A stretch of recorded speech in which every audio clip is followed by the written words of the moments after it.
What if I told you that one of the most terrifying objects in paranormal history is not a house, not a graveyard, not even a place where the dead are buried, but a doll? A simple rag doll, soft and harmless in appearance, the kind of toy that children hug while they sleep.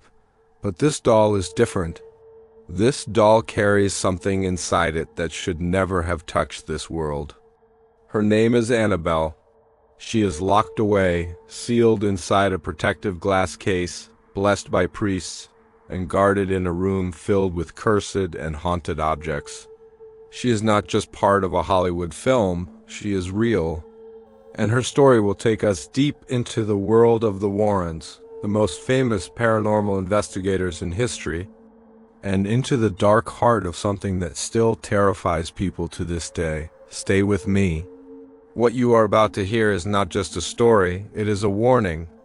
This is the real tale of Annabelle, the doll that was locked away. It begins not in a haunted house, nor in a graveyard, but in a small, ordinary apartment.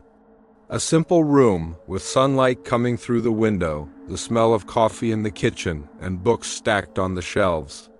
Nothing about this place suggested horror. And yet, within its walls, a nightmare was about to begin. The year was 1970. A young nursing student named Donna had just received a gift from her mother. It was a present for her 28th birthday. Wrapped carefully, it was meant to be something sweet, something comforting for a daughter who was living away from home. When Donna tore away the paper, she found a doll. Not the porcelain kind, but a large Raggedy Ann doll with red yarn hair, a soft-stitched smile, and a dress of bright fabric. It looked harmless, even friendly. Donna smiled, placing it on her bed. To her, it was nothing more than decoration, a childhood memory made real again. She shared the apartment with her roommate Angie, and together they laughed at how childish the gift seemed. But soon, their laughter would fade. At first, it was little things. Donna would leave the doll sitting on the bed in one position, only to return and find it in another. Its arms crossed, its head turned, its legs arranged differently. They blamed each other at first. Maybe Angie had moved it. Maybe Donna had forgotten where she placed it. But then the movements became stranger. One evening, Donna returned from her classes and found the doll not on her bed, but sitting in the living room on the couch. Another time, it was kneeling by the door as if waiting for someone to come inside. The two girls grew uneasy, but still, they pushed the fear aside. After all, dolls do not move by themselves, do they? Then came the notes. Small pieces of parchment paper, something neither Donna nor Angie owned, would appear in the apartment. On them, written in a childlike scrawl, were messages. The words were chillingly simple. Help us. Sometimes, help Lou. Lou was Donna's friend, who often visited the apartment. None of them could explain where the paper came from, or who wrote the words. Fear was beginning to take hold. They tried to reason with themselves. Maybe someone was breaking in, maybe it was all some strange prank. But the truth was far darker. One night, Donna returned to find something that made her blood run cold. The doll was sitting on her bed, but this time, its hands were smeared with something dark. When she looked closer, she realized it was not ink, it was blood.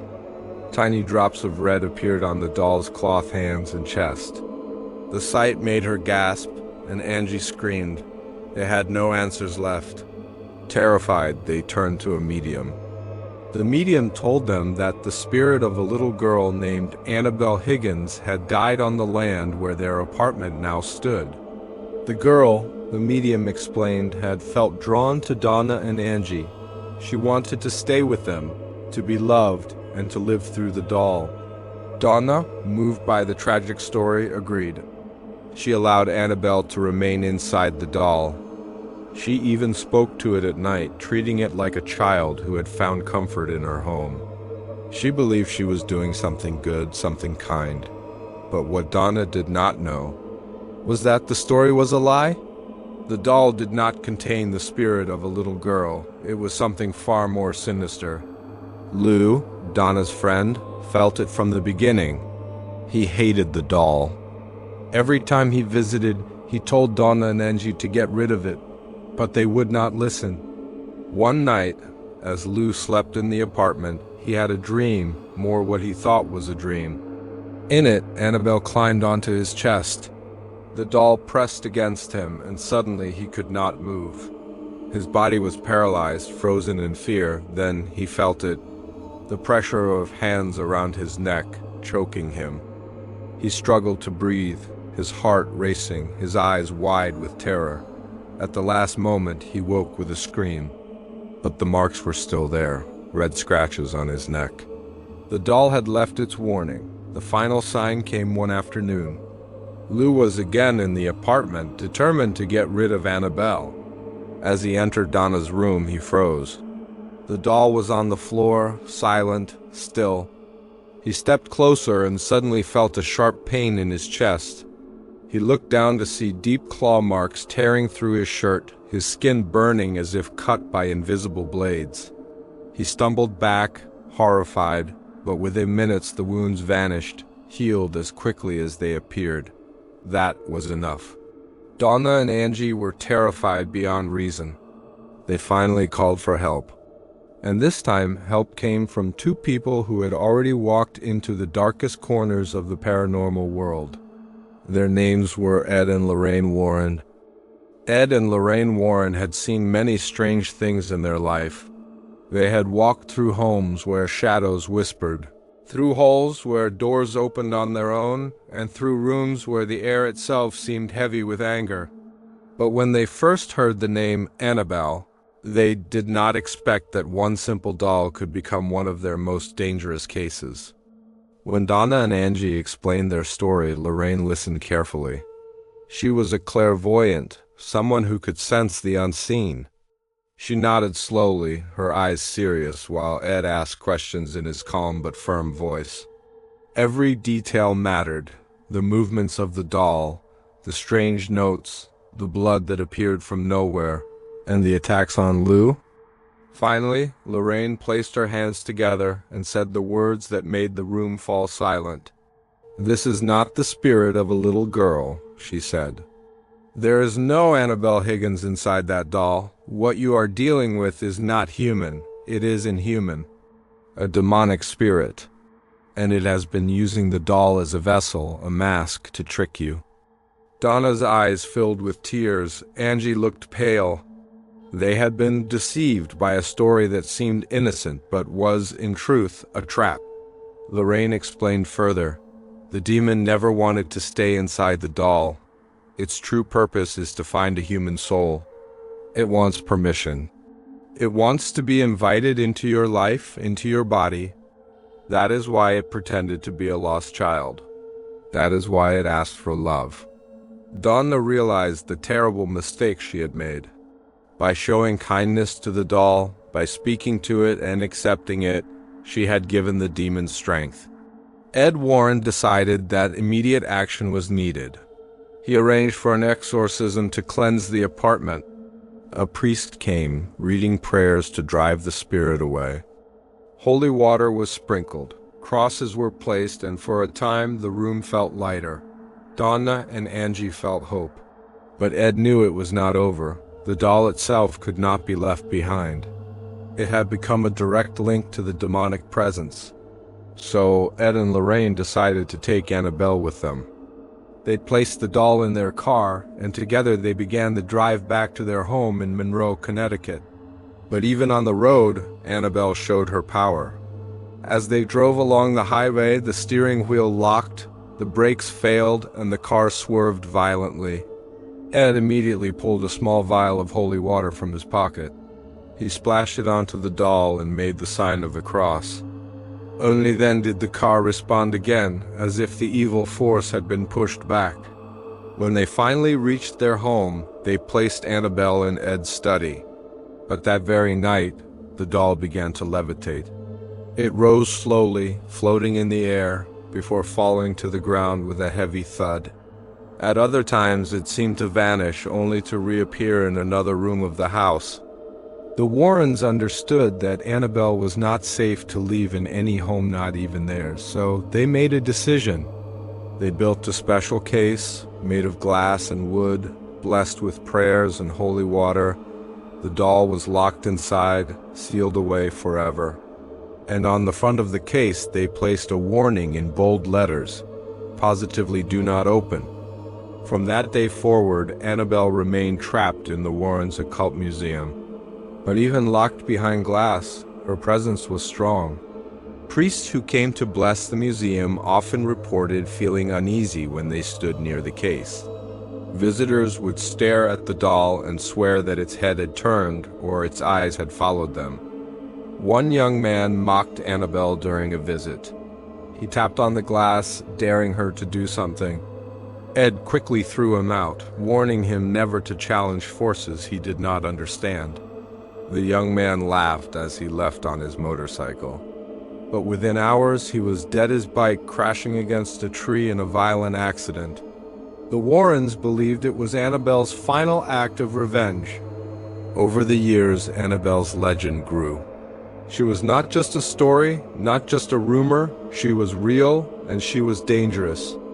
Today, even as she remains locked away, people believe that the energy around her case is alive, waiting, watching. Some say that she smiles when no one is looking. Others claim they have heard faint scratching on the inside of the glass as if she is trying to escape. Ed Warren once said, "The doll is not what is dangerous. What is dangerous is the entity that controls it. Do not be fooled by its appearance. Do not show it kindness. And above all, do not open the case." For some people, Annabelle is only a doll locked inside a glass box. But for those who know the truth, she is something far more dangerous. Ed and Lorraine Warren had locked her away, yes, but they knew very well that glass and wood were not enough to stop the power behind her. That was why prayers were spoken over the case, and why priests were called again and again to bless it. Still, Annabelle did not rest. Soon after the doll was placed inside the museum, strange events began to happen. At night, when the lights were off, soft knocking sounds could be heard inside the museum. Sometimes it sounded like tiny hands scratching against wood. Other times it was a dull, heavy thud like something trying to move. Visitors to the museum often reported feeling watched. Some said they felt a strange heaviness in their chest when they stood near the doll. Others complained of sudden headaches or an urge to leave the room immediately. Lorraine herself once admitted that she never liked standing too close to Annabelle's case. Even she, with all her experience, felt that the energy was different, darker, heavier than anything else in their collection. And the Warrens had many cursed objects, voodoo dolls, satanic idols, possessed masks. But Annabelle stood apart.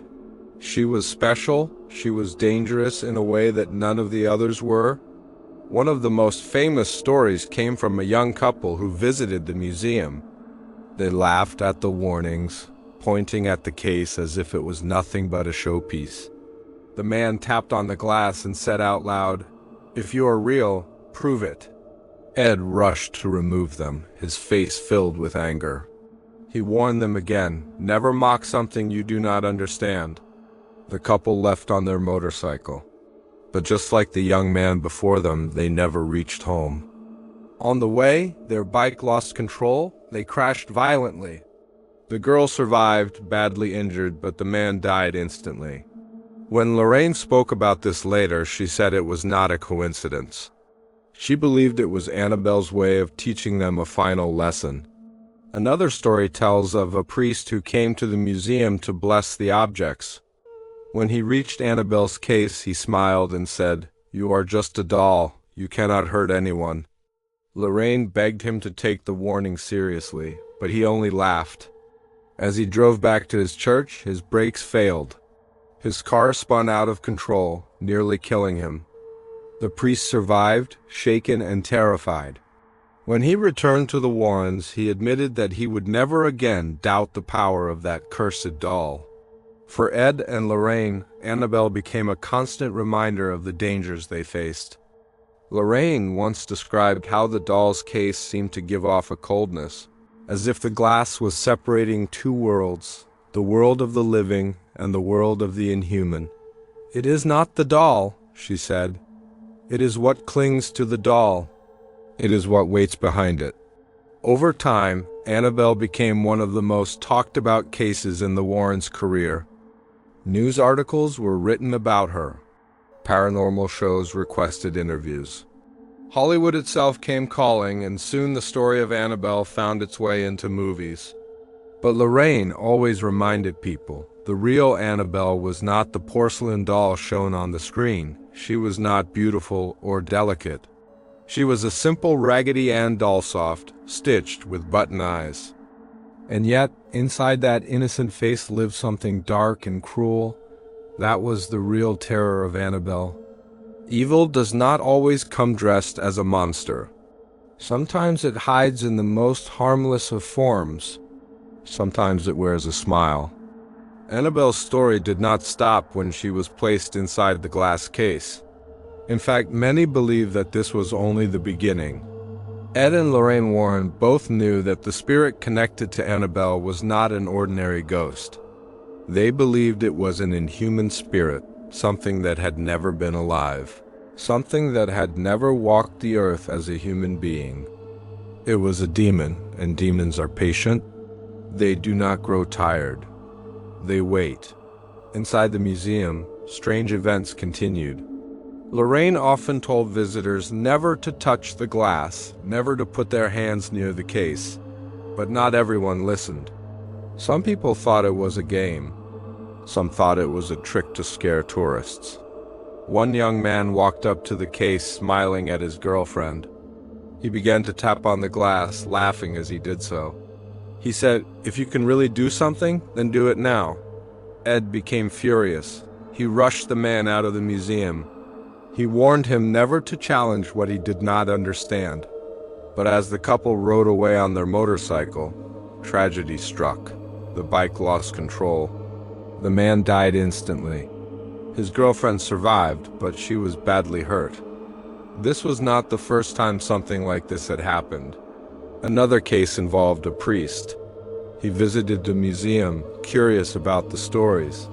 When he saw Annabelle, he laughed. He said, "You are only a doll?" "You cannot harm me." Lorraine warned him to take the doll seriously, but he ignored her. On his way back, the priest's car brakes failed. His car spun across the road. He barely escaped with his life. When he returned, pale and shaken, he admitted that he would never again doubt the power of Annabelle. Stories like these began to spread. Soon, people from across the country wanted to see the doll for themselves. Some came out of fear, some out of curiosity, and some simply out of disbelief. But almost everyone who stood in front of Annabelle's case felt the same thing, an icy chill, as if something invisible was pressing against their chest. Visitors often said the air in the museum was heavy, but near Annabelle it was almost impossible to breathe normally. Some reported sudden headaches.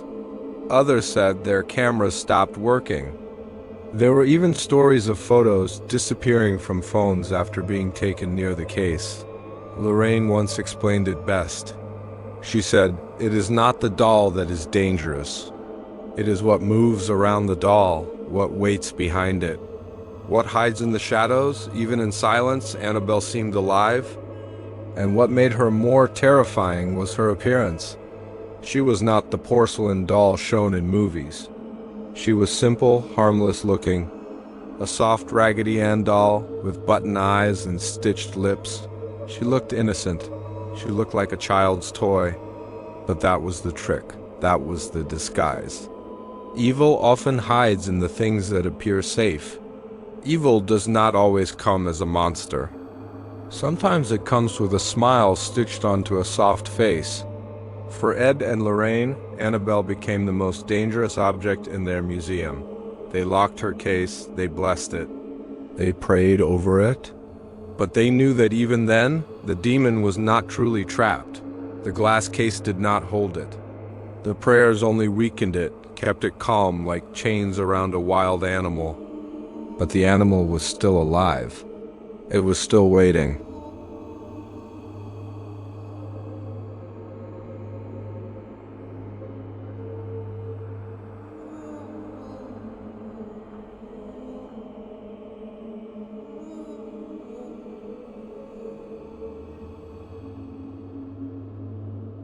The Warren Occult Museum became a place of both fascination and fear. People traveled from far and wide, desperate to look at the infamous doll. Some came out of respect, some came out of doubt, but many came because they wanted to feel close to something that was not human, something dark, something dangerous. Annabelle sat behind her glass, unmoving, but those who entered the room said she was never truly still. Her head seemed slightly different each time you looked. Her hands seemed to shift. Some visitors swore that the doll's eyes followed them across the room. Others whispered that they saw her lips curl upward like the faint shadow of a smile. Ed Warren would often remind people, "Do not look at Annabelle as a doll. Look at her as a portal. The spirit does not live inside the cloth or the stuffing. It lives behind her. She is a doorway, and that doorway had opened before." The nurses who first brought Annabelle into their apartment had believed the spirit was that of a little girl. They thought they were showing kindness. They thought they were helping a lost child, but Ed revealed the truth. Demons lie. They pretend to be children. They pretend to be weak. They pretend to be lost. All of this is done to invite you in, to trick you into giving permission. Once you accept, once you say yes, they grow stronger. This was why Annabelle was so powerful. She had been welcomed. She had been invited. And even after being locked away, the connection remained. There was one story that terrified even Lorraine. A young visitor came into the museum with his friends. He had heard about the tragedies linked to Annabelle, and he wanted to prove that it was nothing more than superstition. He approached the glass case, laughed, and said loudly, "If you're real, show me tonight." His friends laughed nervously, but the boy was serious. He continued to taunt the doll until Ed himself removed him from the building. That night, as the boy lay in his bed, he felt something heavy on his chest. He tried to move, but his body was frozen. His eyes opened, and in the darkness, he swore he saw a shape at the end of his bed. A small figure, sitting, waiting, with its head tilted to one side. He tried to scream, but no sound came. When morning came, his friends found him pale and trembling. He refused to speak about what had happened, but he never mocked Annabelle again. Lorraine often said that Annabelle was not just dangerous to those who touched her case. She was dangerous to those who even thought about her too much. The more you gave her attention, the more power she seemed to gain. To many, this idea was absurd. How could a doll gain power from thoughts alone? But to those who had faced real evil, it made perfect sense. Demons feed on fear. They feed on belief. Every story told about Annabelle gave her more strength. Every whisper in the dark gave her more reach. And reach she had. There were times when visitors reported nightmares after seeing her. They dreamed of children crying, of hands pulling them into darkness. Others woke up with scratches on their bodies. Some claimed that the nightmares continued for weeks, as if Annabelle's shadow had followed them home. Ed once explained it simply, "Annabelle does not need to leave the case to hurt you. The thing attached to her can move freely. The case only weakens it, but nothing can ever fully stop it." And so, Annabelle remained in her glass prison, silent, still, but alive. Always alive, watching, waiting. There was one rule that Ed and Lorraine always repeated to visitors of the museum: never touch the glass. Never challenge the doll, never show disrespect. It sounded simple, but many people ignored the warning. One day, a young couple entered the museum. The man laughed when he saw Annabelle. He tapped the glass lightly and said, "So this is the doll that scares everyone?" His girlfriend begged him to stop, but he smirked and leaned closer. He whispered insults, daring the doll to prove she was real. Ed rushed into the room and pulled the man away, furious. He warned them that mocking Annabelle was not a joke, that what lived behind the doll was not a toy, but something older, darker, and crueler than anything human. The couple left, shaken but still laughing. Hours later, on their drive home, the man lost control of his motorcycle. The accident was brutal. His girlfriend survived with serious injuries, but he died instantly. Lorraine would later say, that was not just an accident. That was punishment. It was stories like this that gave Annabelle her reputation. She was not a doll to be admired. She was a warning, a reminder that evil often hides in the most ordinary places. Lorraine described the doll as a doorway, but sometimes she wondered if Annabelle was more than that. The energy around her was so strong, so heavy, that Lorraine feared the doll itself had become part of the curse. What if, over time, the demon's presence had merged with the object? What if Annabelle was no longer just a tool, but a weapon? The museum became a place of dread. Even when locked away in her case, people avoided standing too close. Some visitors said they felt as if invisible eyes were watching them. Others said they felt cold air against their skin, even though the room was warm. A few swore they heard soft knocking from inside the glass, as if Annabelle wanted to get out. Ed once explained it clearly. Annabelle does not need to move. She does not need to speak. Her silence is enough. The fear she creates is her weapon. And once you invite that fear inside your heart, she has already won. Lorraine agreed, but she also carried a heavier burden. She could sense things others could not. She felt the atmosphere of the room change whenever someone got too close to Annabelle. It was like a storm pressing down on her chest. She knew that if the case was ever opened, even for a moment, the consequences would be devastating. And yet, people kept coming.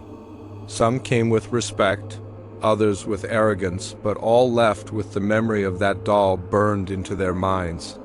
The simple fabric smile, the black button eyes, the harmless shape of a child's toy. And behind it all, the presence of something that should not exist. Annabelle's legend was no longer just a story. She had become a symbol. A face of evil that traveled far beyond the museum walls.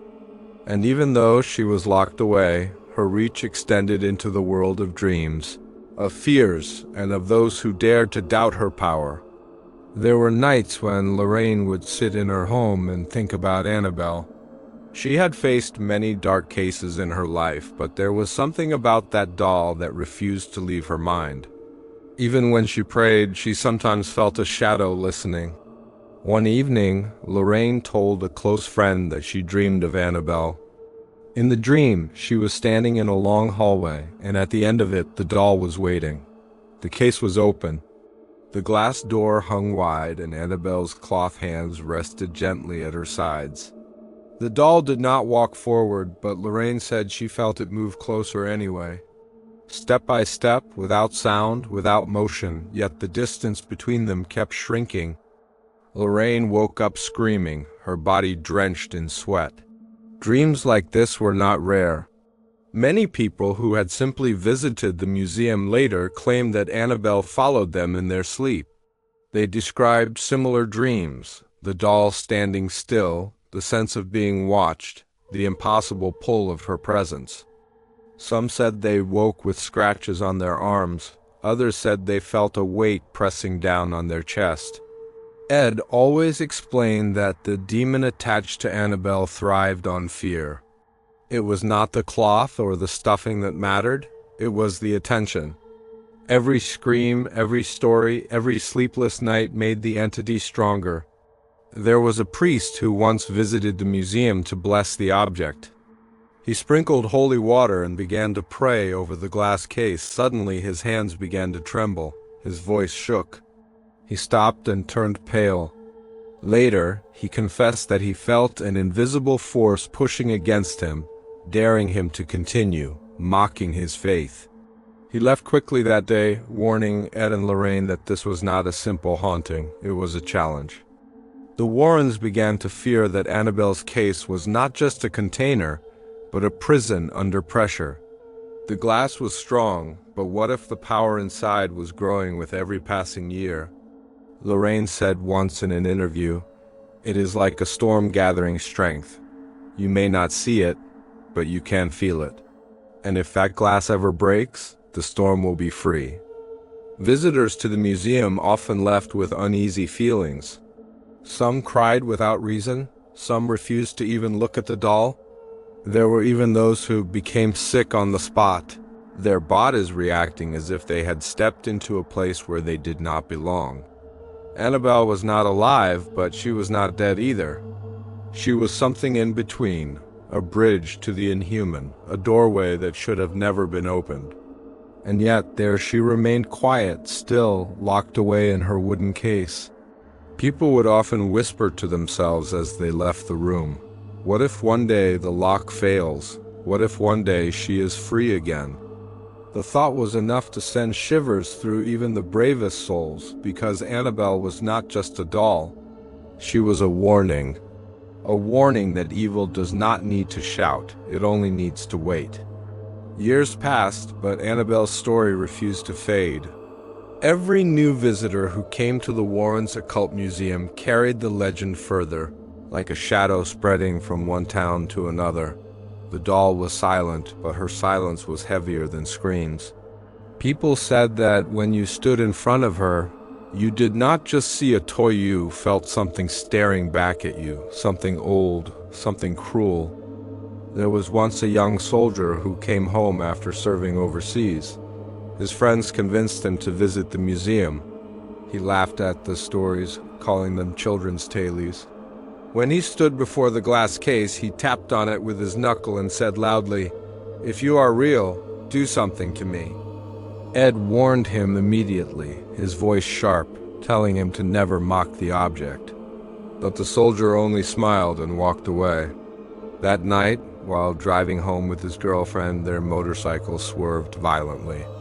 Witnesses said it looked as if an invisible hand had pushed the bike into the tree. The soldier died instantly. His girlfriend survived, but later told the Warrens that just seconds before the crash, she saw the face of the doll in the reflection of his helmet. Stories like these were not rare. Time and again, those who disrespected Annabelle faced strange accidents, nightmares, or unexplained suffering. Even skeptics who came to laugh often left pale and shaken. Some never spoke of what they felt inside that room. Lorraine used to say that Annabelle did not need to move to be dangerous. The demon behind her used people's curiosity as a weapon. By daring to look, by daring to touch, they gave it power. And that power was patient. It did not strike instantly, but followed them, waiting for the perfect moment to remind them that evil never forgets. There was a pattern in the events that terrified the Warrens. Annabelle was not content to stay locked away. She wanted recognition. She wanted fear. The more her story spread in newspapers, books, and later films, the more Lorraine feared that the demon was feeding on the attention. In one chilling interview, Lorraine said, "Do you know what terrifies me the most? It is not what Annabelle has done. It is what she is waiting to do." Those words shook the audience, because they understood. The real horror was not in the past, it was in the future. Even now, when visitors enter the museum, they are told not to stare for too long, not to speak to the doll, and not to touch the glass. The sign above the case warns everyone clearly, "Do not touch," but many who stand in that room admit the same thing later, that in the silence, they feel a whisper inside their mind. A whisper that seems to come from the doll itself, saying, "Come closer." The truth is this: Annabelle does not need to escape her prison to spread terror.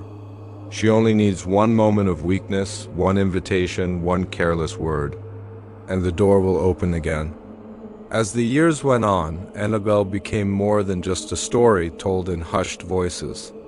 She became a symbol of how evil can hide in the most innocent shapes. A doll is supposed to bring comfort. A doll is supposed to remind us of childhood, of laughter, of safety. but Annabelle twisted that image forever. There was once a group of college students who were fascinated by the Warrens' work. They wanted to see Annabelle with their own eyes. They begged Ed and Lorraine for a private viewing. Reluctantly, the Warrens agreed, but only after strict warnings. When the students entered the museum, they were silent at first. The air was heavy, and even though the room was filled with artifacts, their eyes went straight to the doll behind the glass. One girl whispered that she felt Annabelle looking directly at her. Another student laughed nervously, trying to break the tension. Against Ed's warning, one boy leaned forward and whispered, "If you want us, give us a sign." Lorraine immediately pulled him back, scolding him. She told him never to speak to the doll, never to challenge it. The boy smiled weakly, but deep down, everyone in the group felt the shift in the room. The silence grew louder. That night, the boy could not sleep. He told his friends that he kept hearing scratching sounds near his bed. When he looked, nothing was there.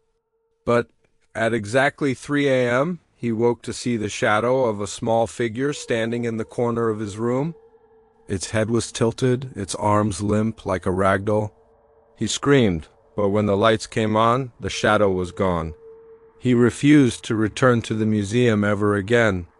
Years later, he admitted in an interview that he still avoided dolls in toy stores, that even the sight of porcelain faces made him sick. He said, "It follows you. Even if you do not touch it, even if you do not believe. It follows you." This was the terrifying truth about Annabelle. She did not need to move an inch. The power behind her could travel through fear, through memory, through imagination. It was like opening a door you could never fully close again. Lorraine often explained it this way. When people come to see Annabelle, they think they are looking at a doll. But what they do not understand is that the doll is looking at them. Every visitor carried something home with them, maybe not a spirit, maybe not a curse, but a memory that felt alive. And sometimes, memory was enough to plant the seed of fear. What makes Annabelle's story so haunting is not just the accidents, not just the deaths, but the fact that no one can be certain where the line is. Was it coincidence, or was it a demon's hand? That uncertainty is what gives Annabelle her greatest weapon, doubt. Because once doubt enters your mind, fear grows, and once fear grows, she wins. One of the most frightening cases involving Annabelle happened when a priest visited the Warrens' home. The priest was a respected man, strong in his faith, and he wanted to bless the museum. When he saw Annabelle inside her case, he laughed softly and said, "You are just a doll. You cannot harm anyone." Ed Warren's face grew serious. He warned the priest never to underestimate what was inside that case, but the priest was confident. He tapped the glass and repeated, "God is stronger than you." Lorraine begged him to stop. She explained that mocking or challenging Annabelle was the worst mistake anyone could make. But the priest left, smiling as if nothing had happened. Later that evening, as the priest drove home, his car suddenly lost control. The steering wheel froze, the brakes failed, and the car swerved violently off the road. The vehicle was destroyed. The priest survived, but barely. When he recovered in the hospital, he called the Warrens in fear. His voice shook as he admitted, "I was wrong. I should not have spoken to her." This was not the only time someone paid the price for ignoring warnings. A young couple once visited the museum, curious about the stories they had heard.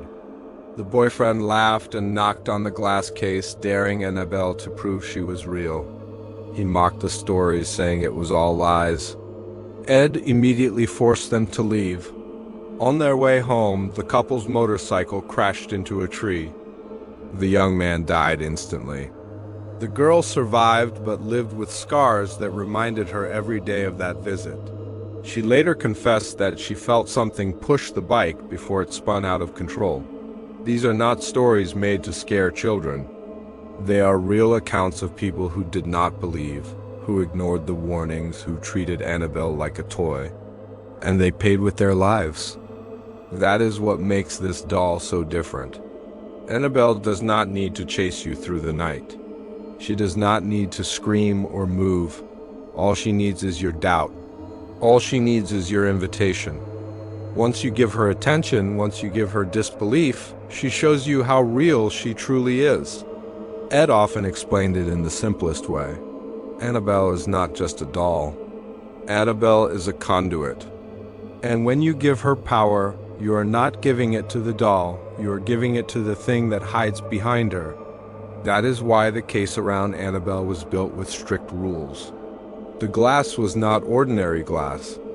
It was specially blessed and sealed. The sign, "Warning, do not touch," was not for decoration. It was for survival. Yet still, people wanted to test their luck. Still, people wanted to see if the stories were real. And every time someone tried, the doll reminded them, she is watching. She is waiting. And she never forgets. Many people think that Annabelle only harms those who touch her case. But the truth is far more disturbing. Annabelle does not always need to be touched to show her power. One night, a police officer was called to the Warrens' home. He had to deliver documents for Ed. When he entered the museum, he noticed Annabelle. He stared at the doll for a long time. The officer laughed and said, "So this is the famous doll everyone talks about? It looks harmless." Lorraine warned him, "Do not mock her. Please be respectful," but he shook his head. He was a man of law, trained to deal with crime and danger. To him, a doll was only cloth and stuffing. That night, as the officer drove home, he felt something strange in his car. The air grew cold. His headlights flickered. In his rear-view mirror, he swore he saw the reflection of a little girl sitting in the back seat. But when he turned around, the seat was empty. Moments later, his engine died in the middle of the road. He sat in silence, too afraid to move. When he finally looked back again, the girl was gone. He returned to the Warrens the next morning, pale and shaking. His voice cracked as he admitted, "I do not know what happened, but I believe you now." That doll is not just a doll. There are dozens of stories like this. A group of students once came to the Warrens' lectures. They laughed about Annabelle and said they wanted to see her in person. Ed agreed but gave them a strict warning. If you are not serious, if you do not respect the danger, do not come near her. One of the students ignored the warning. He pressed his face against the glass, whispering insults at Annabelle. His girlfriend begged him to stop. On the way home, the boy suddenly lost control of his car. Witnesses said it was as if an invisible hand yanked the wheel. The car spun off the road. The boy was killed instantly. The girlfriend survived, but told reporters with tears in her eyes, he mocked her, he laughed at her. And she killed him. Ed and Lorraine did not share these stories to gain fame. They shared them to warn people. They always said the same thing. You do not need to believe. You do not even need to understand. But you must respect the warning. Annabelle does not care if you are rich or poor, young or old, a believer or a skeptic. She only cares if you give her attention. Once you give her that, she finds a way to remind you that she is real. And that is why the Warrens always said the most dangerous part of Annabelle is not her face, not her case, not even the legends around her. The most dangerous part is curiosity. Because curiosity is the key that unlocks the door she is trapped behind. The Warrens often explain that Annabelle was not a simple haunting. She was not just a spirit trapped inside an object. What lived with Annabelle was something darker, something that pretended to be innocent but was not. Many visitors thought the doll was harmless. After all, she looked like a toy made for children. But Ed warned, evil often hides behind something that looks safe. That is what makes it dangerous. One story that shows this happened to a priest who visited the Warrens Museum.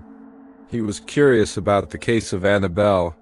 He asked Ed if he could bless the doll. Ed agreed, but before the priest left, he touched the glass case and said with a smile, God is stronger than you. You cannot harm me, Lorraine gasped. Please do not say that, she whispered, but the words were already spoken. The priest drove away, and only minutes later he lost control of his car. The vehicle spun several times before smashing into a tree. The priest survived but was badly injured. Later, when Lorraine visited him in the hospital, he admitted, I mocked her. I thought it was only a doll, but something was with me in that car. I felt it, I know now. She is real. These accidents were not random. They followed a pattern. Almost every person who mocked Annabelle or touched her without permission faced something terrible. It was as if the doll demanded respect, and anyone who failed to give it paid the price. But Annabelle's danger was not limited to people who met her. Strange stories began to spread about those who only spoke about her. In one case, a young woman in college researched Annabelle for a paper on folklore. She had never been to the Warrens Museum. She had never seen the doll with her own eyes. Yet she claimed that while writing her report late at night, she would hear scratching at her door. She lived alone. One evening she heard footsteps in her hallway. When she opened the door, no one was there, but on the floor she found a piece of paper. On it was drawn the image of a doll. No one admitted to leaving it. She threw the paper away, but the next night another appeared. This time, the drawing had sharper teeth, dark eyes, and a smile that was wrong. The girl never finished her paper. She dropped out of the course completely. To this day, she refuses to speak about Annabelle. This is why the Warrens always said, Annabelle is not just an object locked inside a glass case. She is a warning. She is proof that once you invite curiosity into your mind, she finds a way to walk through it. There is another story that shows how dangerous Annabelle really is. A young couple once visited the Warrens Museum. The boyfriend laughed when he saw the doll and said, She is only a toy. She cannot hurt anyone. His girlfriend warned him to be careful, but he ignored her. He tapped on the glass case and said, If you are real, prove it. Ed became very serious. He asked the young man to stop at once. Lorraine looked at him and said, You should not challenge her. You do not understand what you are dealing with. The couple left, still laughing. But only hours later, while riding his motorcycle, the young man lost control on a quiet road. The motorcycle crashed and he died instantly. His girlfriend survived, but was badly injured. Later, she said, with tears in her eyes, I begged him not to touch that glass. I begged him not to say those words. Now he is gone. This was not the first time, and it was not the last. Many who challenged Annabelle faced strange accidents, sudden deaths, or terrifying experiences that could not be explained. Ed and Lorraine often explained it in simple words. Annabelle was not just possessed, she was being used. A dark spirit attached itself to the doll and used her as a mask. When people mocked the doll, the spirit felt invited to act. The Warrens believed this spirit was not human. It was something demonic, something that wanted to convince people to play with it. The more people doubted, the more power it gained. Lorraine once said, The most dangerous thing about Annabelle is not her face. It is not her glass case. It is the curiosity she creates. Curiosity is the door. And once you open that door, something steps inside. Visitors to the museum described strange feelings. Some said the air became heavy as they walked near the case.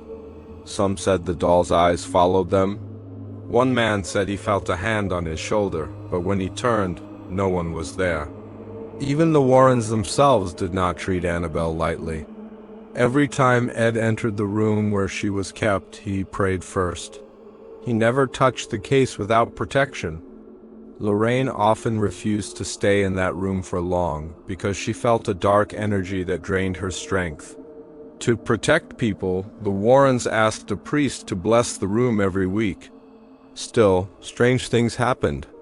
Lights flickered, shadows moved, and sometimes Muffled sounds came from inside the case as if something was trying to speak but could not. Annabelle was locked away, but she was never silent. She was waiting.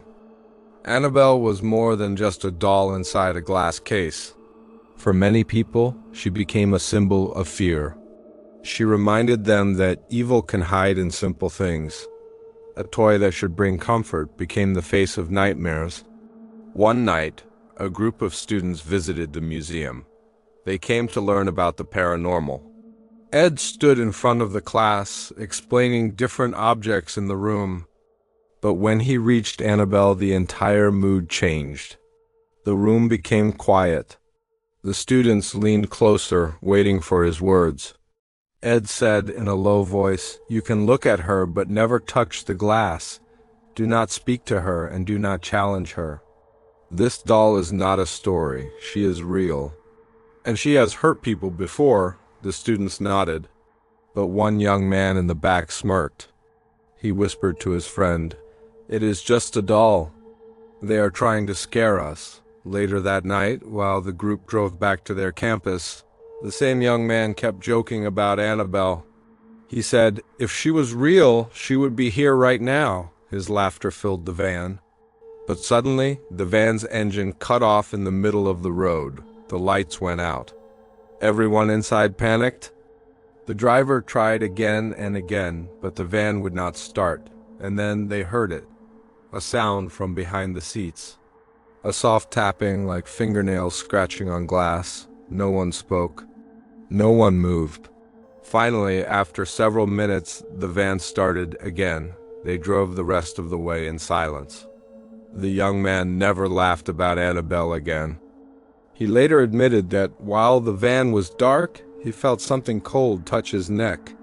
He swore that in the mirror he saw the face of the doll staring back at him for a split second. Stories like these became countless. Some could be explained as accidents, but many could not. And every time the warning from Ed and Lorraine echoed, "Do not challenge what you do not understand." Annabelle was locked away, but her influence traveled far beyond her glass case. People who only looked at her, people who only joked about her, carried something with them, a shadow, a curse, a presence that followed them home. That was why the Warrens kept her sealed.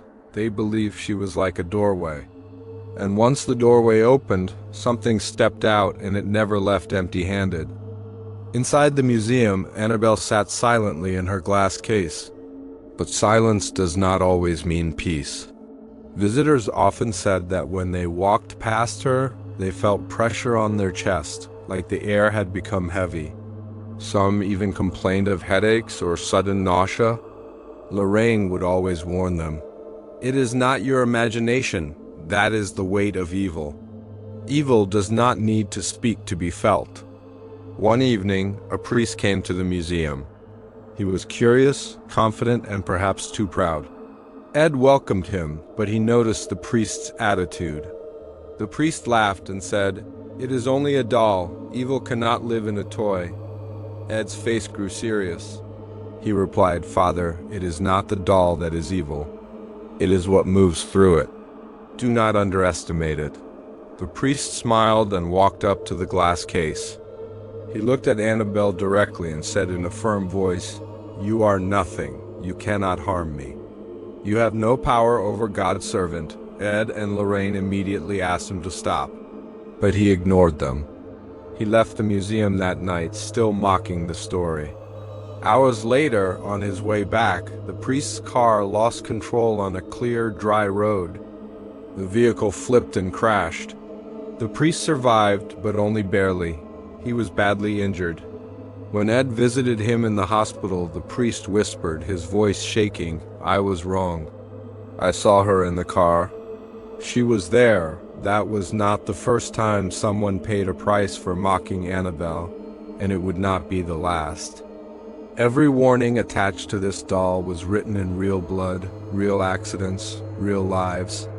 She was more than wood, paint, and fabric. She was a vessel. And a vessel only matters because of what it contains. Annabelle was believed to contain pure darkness, something intelligent, something ancient, something that fed on fear, pride, and doubt. It did not matter if you believed or not. The moment you challenged her, she noticed you. And once she noticed you, you were never truly alone again. After the priest's accident, word spread quickly among those who had heard of Annabelle. The story was no longer just a tale about a strange doll. It had become a warning.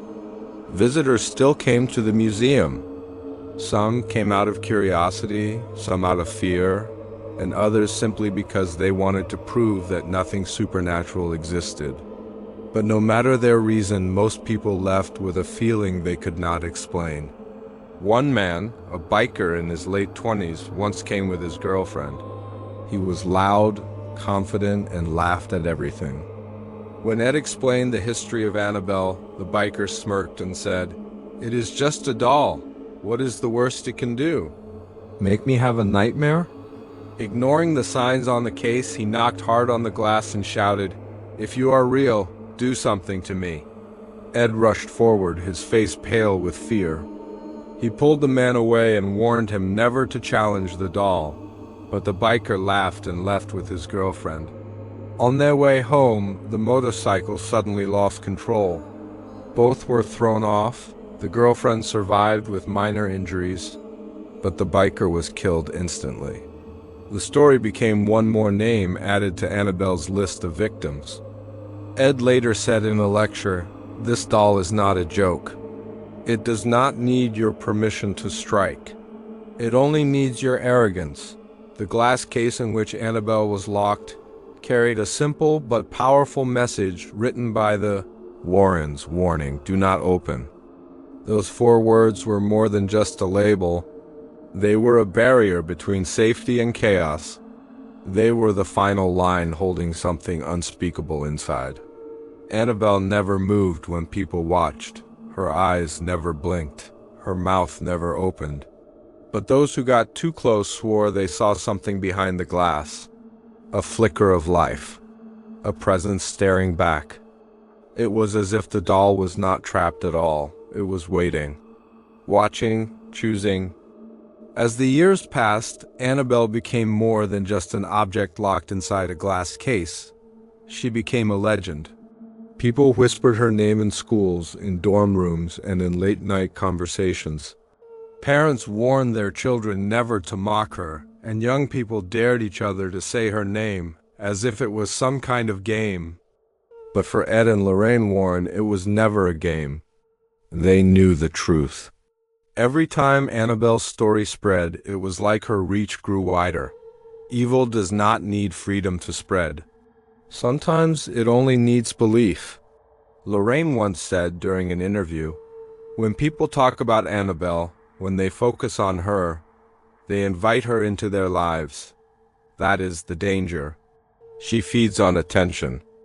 Even inside the museum, strange events never stopped. Lights would flicker when visitors gathered around the case. Dogs refused to enter the room where she was kept.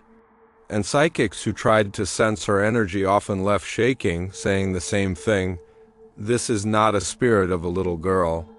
This is something much darker."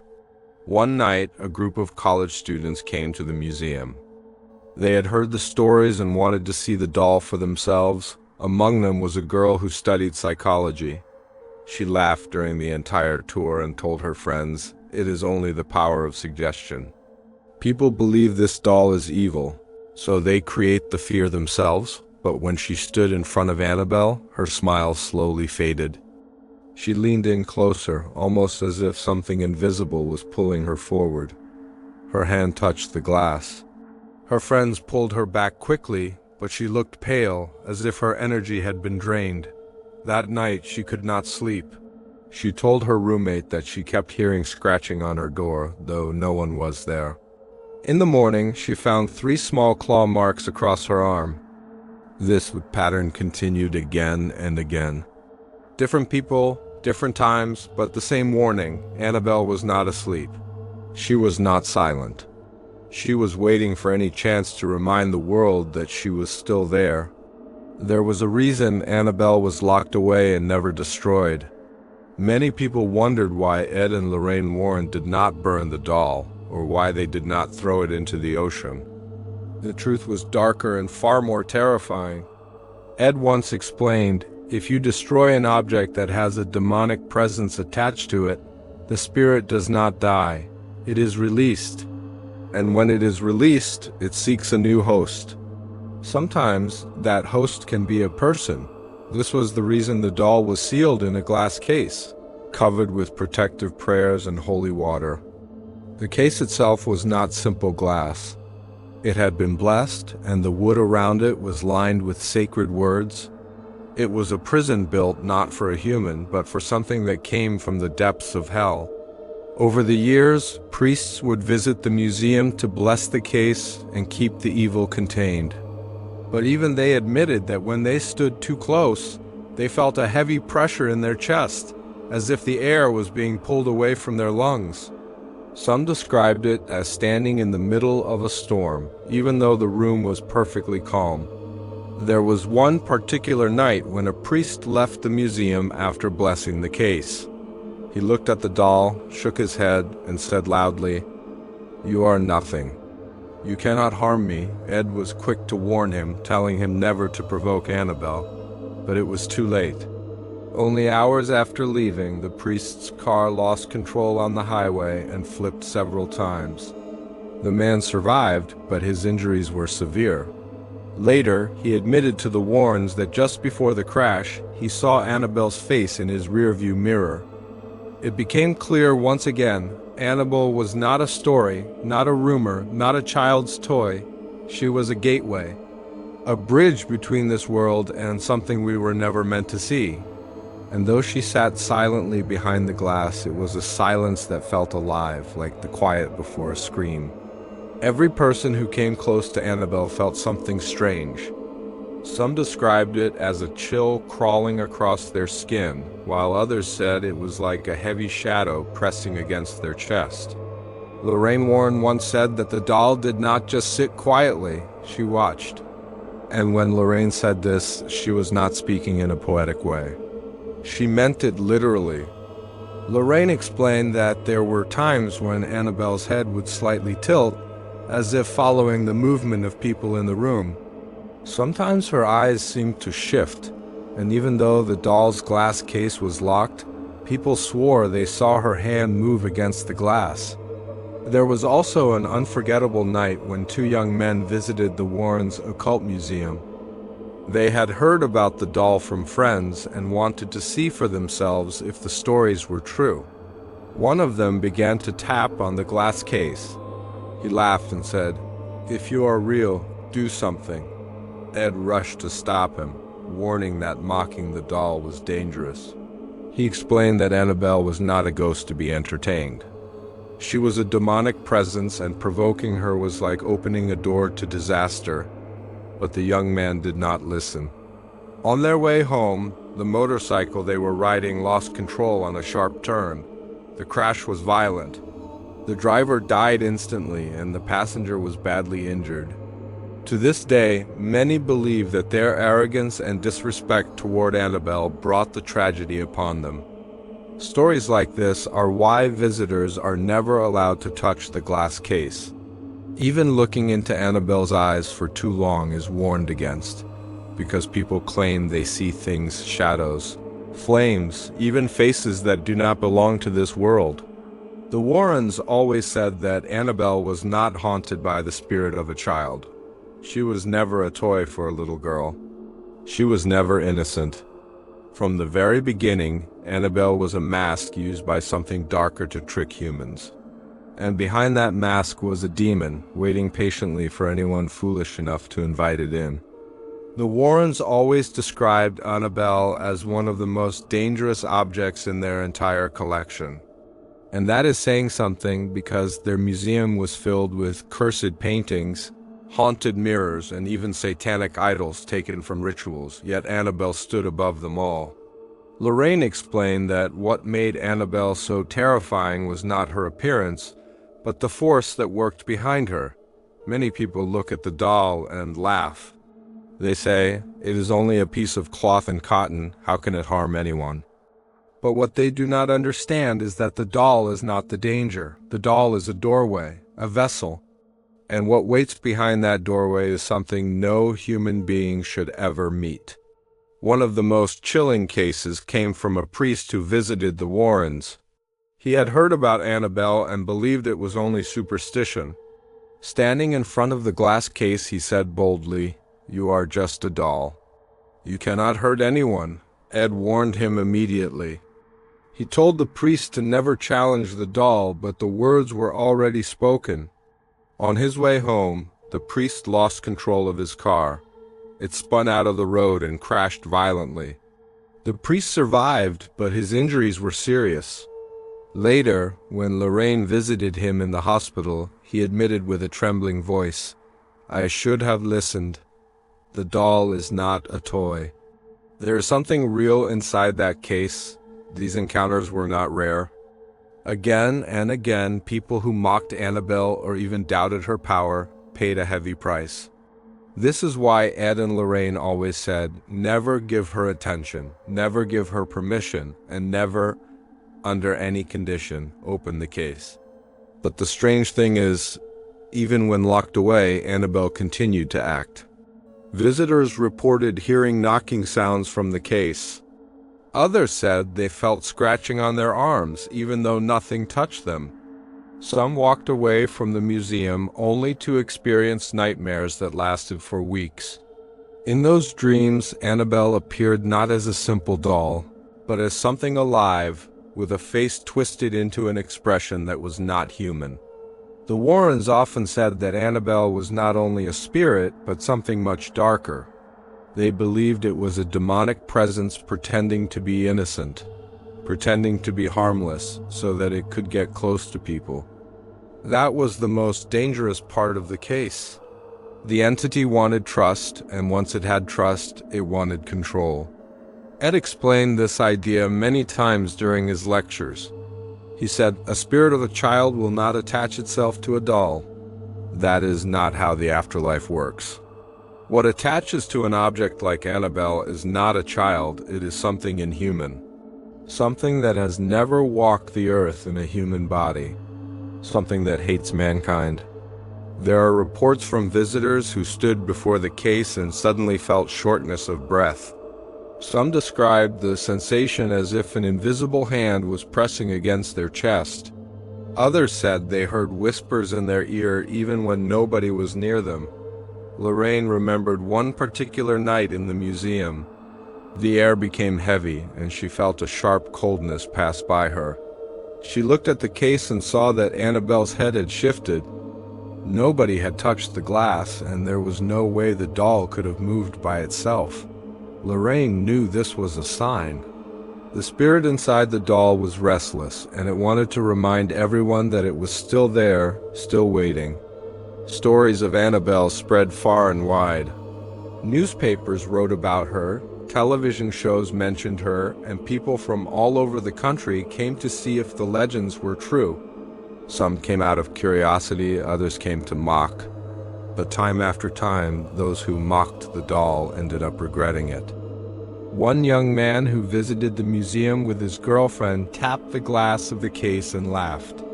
He told the doll, "If you are real, prove it." Ed saw this and rushed to remove the man from the museum. Ed warned him, "You must not challenge the doll. Go home and pray," but the man only laughed again. On their way back home, the couple lost control of their motorcycle. The young man died instantly. The girlfriend survived, but she said later that in the very last second before the crash, she saw the doll's face in front of her eyes. After the tragic accident of the young couple, Ed and Lorraine became even more strict with the rules of their museum. They placed clear warnings for visitors, telling them not to touch the glass, not to challenge the doll, and not to speak to it. For the Warrens, Annabelle was not a display for entertainment. She was proof of evil, and she was proof that the supernatural world was dangerous when not respected. Still, people did not always listen. Some thought it was just a story created to frighten children. Others thought the Warrens made it all up for fame. but Lorraine never cared what the skeptics said. She knew the truth. She had seen the power of Annabelle with her own eyes, and she had felt the fear that came from standing too close to the case. There was one night when Lorraine entered the museum alone. The lights were dim and the air was colder than usual. She walked past the shelves of cursed objects, past mirrors that were said to show faces of the dead, past masks once used in dark rituals, until she stood before the case that held Annabelle. Lorraine whispered a prayer under her breath because she felt something watching her. She later said that the silence of that room was heavier than thunder. The case was locked, the glass was clean, and the doll sat perfectly still. But Lorraine swore that Annabelle's eyes were no longer painted eyes. For a moment they looked alive. They looked as if they belonged to something breathing, something waiting. Lorraine froze because she knew that whatever was inside Annabelle did not sleep, did not rest, and did not forget. The Warrens would often say that Annabelle was like a beacon. Just as light attracts insects in the dark, Annabelle attracted evil. Spirits and demonic forces were drawn to her presence. That was why they placed her in a holy case, and that was why Father Jason continued to bless the doll again and again. Without those protections, the doll would try to escape, and nobody knew what destruction it could cause if it was free. One evening, a young man entered the Warren Occult Museum with his girlfriend.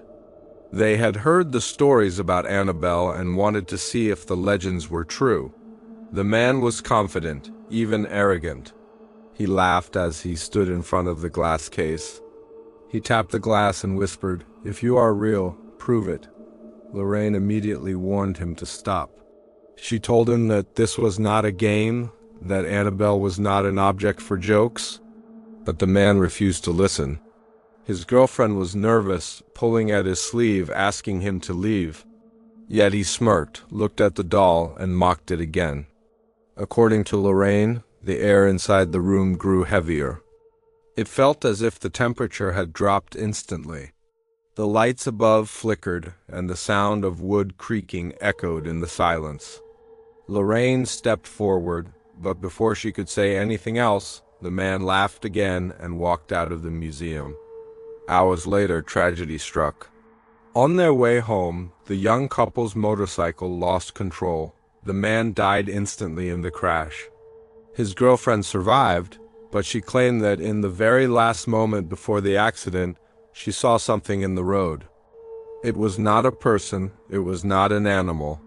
She said it looked like a shadow, standing and watching, and then everything went black. When Lorraine received the news, she felt no surprise. She warned him, she told him to show respect, but Annabelle had her own way of punishing those who did not listen. That story became one of the most chilling warnings for future visitors of the museum. People began to understand that Annabelle was not a toy, not a story, but a real danger locked inside wood and glass. The Warrens had always believed that once Annabelle was locked inside the glass case, her power would weaken. The case was blessed, the prayers were repeated often, and the entire museum was guarded with holy objects. But in truth, Annabelle was never silent. Even though her body was trapped behind the glass, her influence moved like smoke through the air. Visitors who dared to mock her would leave with strange accidents. Some would get into car crashes within hours. Others would experience sharp pain, as if something invisible had followed them home. Ed Warren once explained that the doll was not a toy. It was not a decoration. It was a prison, and what it held inside was darker than most people could imagine. He said that if Annabelle ever escaped the case, the evil would not stop at a single room. It would spread like a disease, moving from house to house, person to person, leaving fear and destruction behind. One evening, during a quiet tour at the museum, a man tapped on the glass. He laughed and said the doll was only a rag stuffed with cotton. Lorraine watched him carefully. She warned him to respect the spirit attached to it. But the man continued to joke. telling his girlfriend that Annabelle was nothing more than a scary story. When they left the museum, the man and his girlfriend rode off on a motorcycle. Just minutes later, they crashed on a sharp curve. The man was killed instantly. His girlfriend survived, but she told police that it felt as if something had distracted him, like a shadow crossing his path. Stories like this spread quickly. People began to fear even standing near the case. They would whisper their prayers under their breath. Some would refuse to take photos. And many believed that even looking into Annabelle's black-stitched eyes for too long was enough to draw her attention. Lorraine always reminded people, the doll is not dangerous because of the fabric or the stitches. The true danger is the spirit that clings to it, a spirit that hungers for fear, attention, and souls. Night inside the Warrens Occult Museum was never truly silent. When the visitors left and the lights were switched off, the building breathed with a strange heaviness. The air felt thick, as if unseen eyes were watching from every shadow. Lorraine Warren often said that the museum was like a library of darkness. Every item inside carried a story, a curse, or a tragedy, but none of them compared to Annabelle. She was the heart of the danger. She was the one object that demanded constant prayers. On several nights, when Lorraine walked through the hallways with her rosary in hand, she claimed to hear faint whispers near the glass case. The sound was like a child's giggle, soft at first, then twisted into something cruel. Sometimes the case would shake slightly, as if invisible hands pressed from the inside. One priest who came to bless the museum admitted that he felt cold fingers brush against his neck as he stood near the doll. He turned quickly, but no one was there. He left the house in fear and never returned again. Even the caretakers who helped Ed and Lorraine refused to go near Annabelle's case. They would clean every corner of the museum, but avoided that single glass box. They said the air near it was heavier, like standing too close to a storm. Ed often warned people that mocking Annabelle was the same as inviting her. He said that evil does not care if you believe in it or not. Evil only cares if you give it attention. And Annabelle thrived on attention. The more people feared her, the stronger she seemed to become. It was not just a doll locked in wood and glass, it was a window. A bridge between the world of the living and the world of something much darker. And every day that passed, it seemed as if Annabelle was waiting for the right moment to break free. One evening, a young priest named Father Jason came to visit the Warrens. He was newly assigned to a nearby church, and he had heard the local whispers about the cursed doll locked away inside their museum. He was curious, but also brave enough to see the truth for himself. Ed guided him through the museum and finally stopped in front of the wooden and glass case. Inside, Annabelle sat quietly with her hands resting on her lap, her button eyes staring forward. The sign above her read clearly, "Warning, do not open." Father Jason gave a small smile and said, "This is only a doll. How can such a thing hold power?" Ed's face turned serious. He said in a firm voice, "Father, do not make the mistake of mocking her. Many people did, and they paid the price." Lorraine added softly, "What sits inside this case is not a child's toy. It is a doorway for something much darker. It waits for pride, for disbelief, for arrogance. That is how it enters." But Father Jason shook his head. His faith was strong, and he believed that no object could harm him. He reached out and tapped lightly on the glass, saying, "The power of God protects me. This thing cannot touch me." Ed's voice rose, almost like a warning thunder. "Father, you must not test her. Evil does not play by rules. Evil waits for one mistake." Reluctantly, the priest stepped back, but the damage had already been done. That night, on his way back to the church, Father Jason's car lost control on a quiet road. The vehicle spun and crashed violently into a tree. He survived, but his body was badly injured. Later, in the hospital, he whispered to Ed and Lorraine, "I saw her. She was in the back seat before I lost control. She was smiling, That incident spread quickly among the clergy. From then on, many priests refused to even enter the room where Annabelle was kept. The doll had made her point once again. She was not simply a story. She was a predator, always waiting for someone to doubt her. The Warren Occult Museum was not just a room filled with old objects. For many visitors, it felt like stepping into another world, a place where the air itself was heavy. People often described it as if hundreds of unseen eyes were watching them from the shadows. Among all the cursed items inside the museum, Annabelle was always the most feared. Visitors would walk past haunted mirrors, strange masks, and even coffins, but when they reached the glass case of Annabelle, silence always fell. Even the bravest ones lowered their voices as if the doll could hear them. Lorraine often said, "The doll is quiet, but her presence is louder than any scream." There were nights when Ed and Lorraine sat in their home and suddenly heard faint tapping sounds coming from the museum room. Sometimes it was like knuckles on glass, slow and steady. At other times, it was scratching, almost like fingernails sliding across wood. One night, a young couple visited the museum. They had heard the stories but did not believe in them. The man laughed and said loudly, "She does not look so scary to me. She is only a rag doll." Lorraine immediately warned them, "Do not disrespect her. Do not challenge her. The case is not just wood and glass, it is a barrier that keeps you safe." But the couple laughed again and walked away. Later that night, their motorcycle crashed on a quiet road. Witnesses said it looked as if something had forced the bike off balance. The young man died instantly. His girlfriend survived, but she told police that in the last moment before the crash, she saw the face of Annabelle in the road, staring at her with lifeless button eyes. After that, more and more visitors came to the museum, but almost no one dared to mock the doll again. People walked past quietly, some even whispering prayers under their breath. The sign above her case warning, "Do not open," was no longer just a warning, it was a desperate plea. Even in silence, Annabelle controlled the room. She did not need to move. She did not need to speak. Her very presence was enough to break the strongest minds.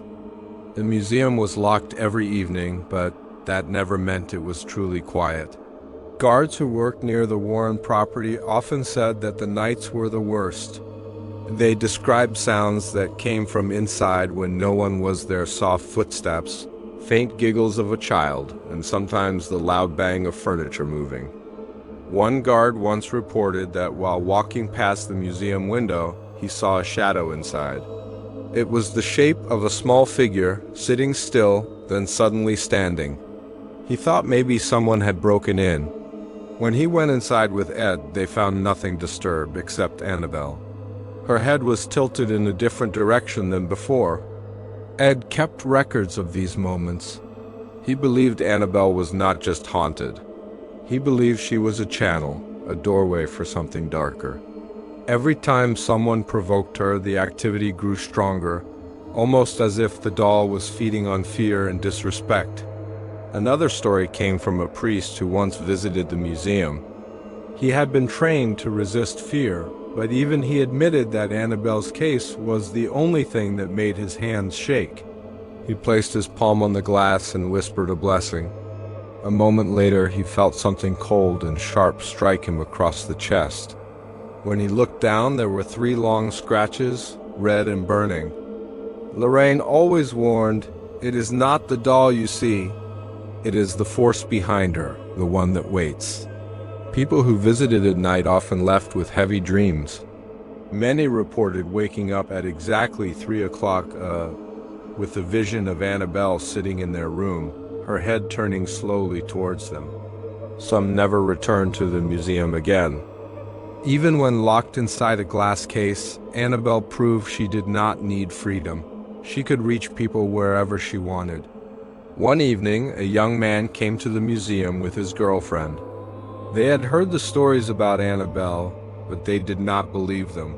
To them, it was just a doll locked in a glass box. They laughed, they joked, and the boy even tapped his fingers against the glass. Ed warned him, "Do not mock her. Respect is the only thing that keeps you safe here." But the young man ignored him. He leaned close to the case and whispered, "If you are real, prove it." Lorraine felt her heart sink. She could sense the shift in the air, like the room had grown heavier. She urged the couple to leave, but the boy only smiled. Finally, they left the museum on their motorcycle. That same night, tragedy struck. On their way home, the bike swerved violently and crashed. The girl survived with minor injuries, but the young man died instantly. Lorraine later said it was Annabelle's warning. You do not challenge what you do not understand. This event spread quickly, adding another terrifying chapter to the doll's history. Visitors who heard this story never laughed at Annabelle again.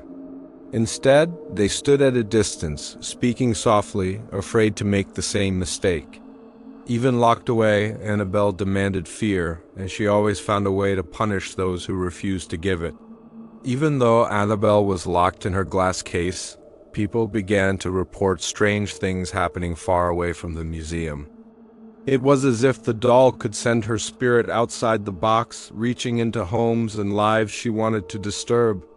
One night, a family in Connecticut claimed that they saw a doll sitting at the corner of their living room. It looked exactly like Annabelle.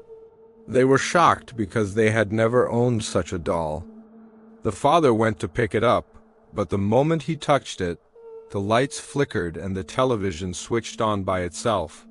The doll was gone the very next second, leaving behind only the sound of footsteps moving across the floor.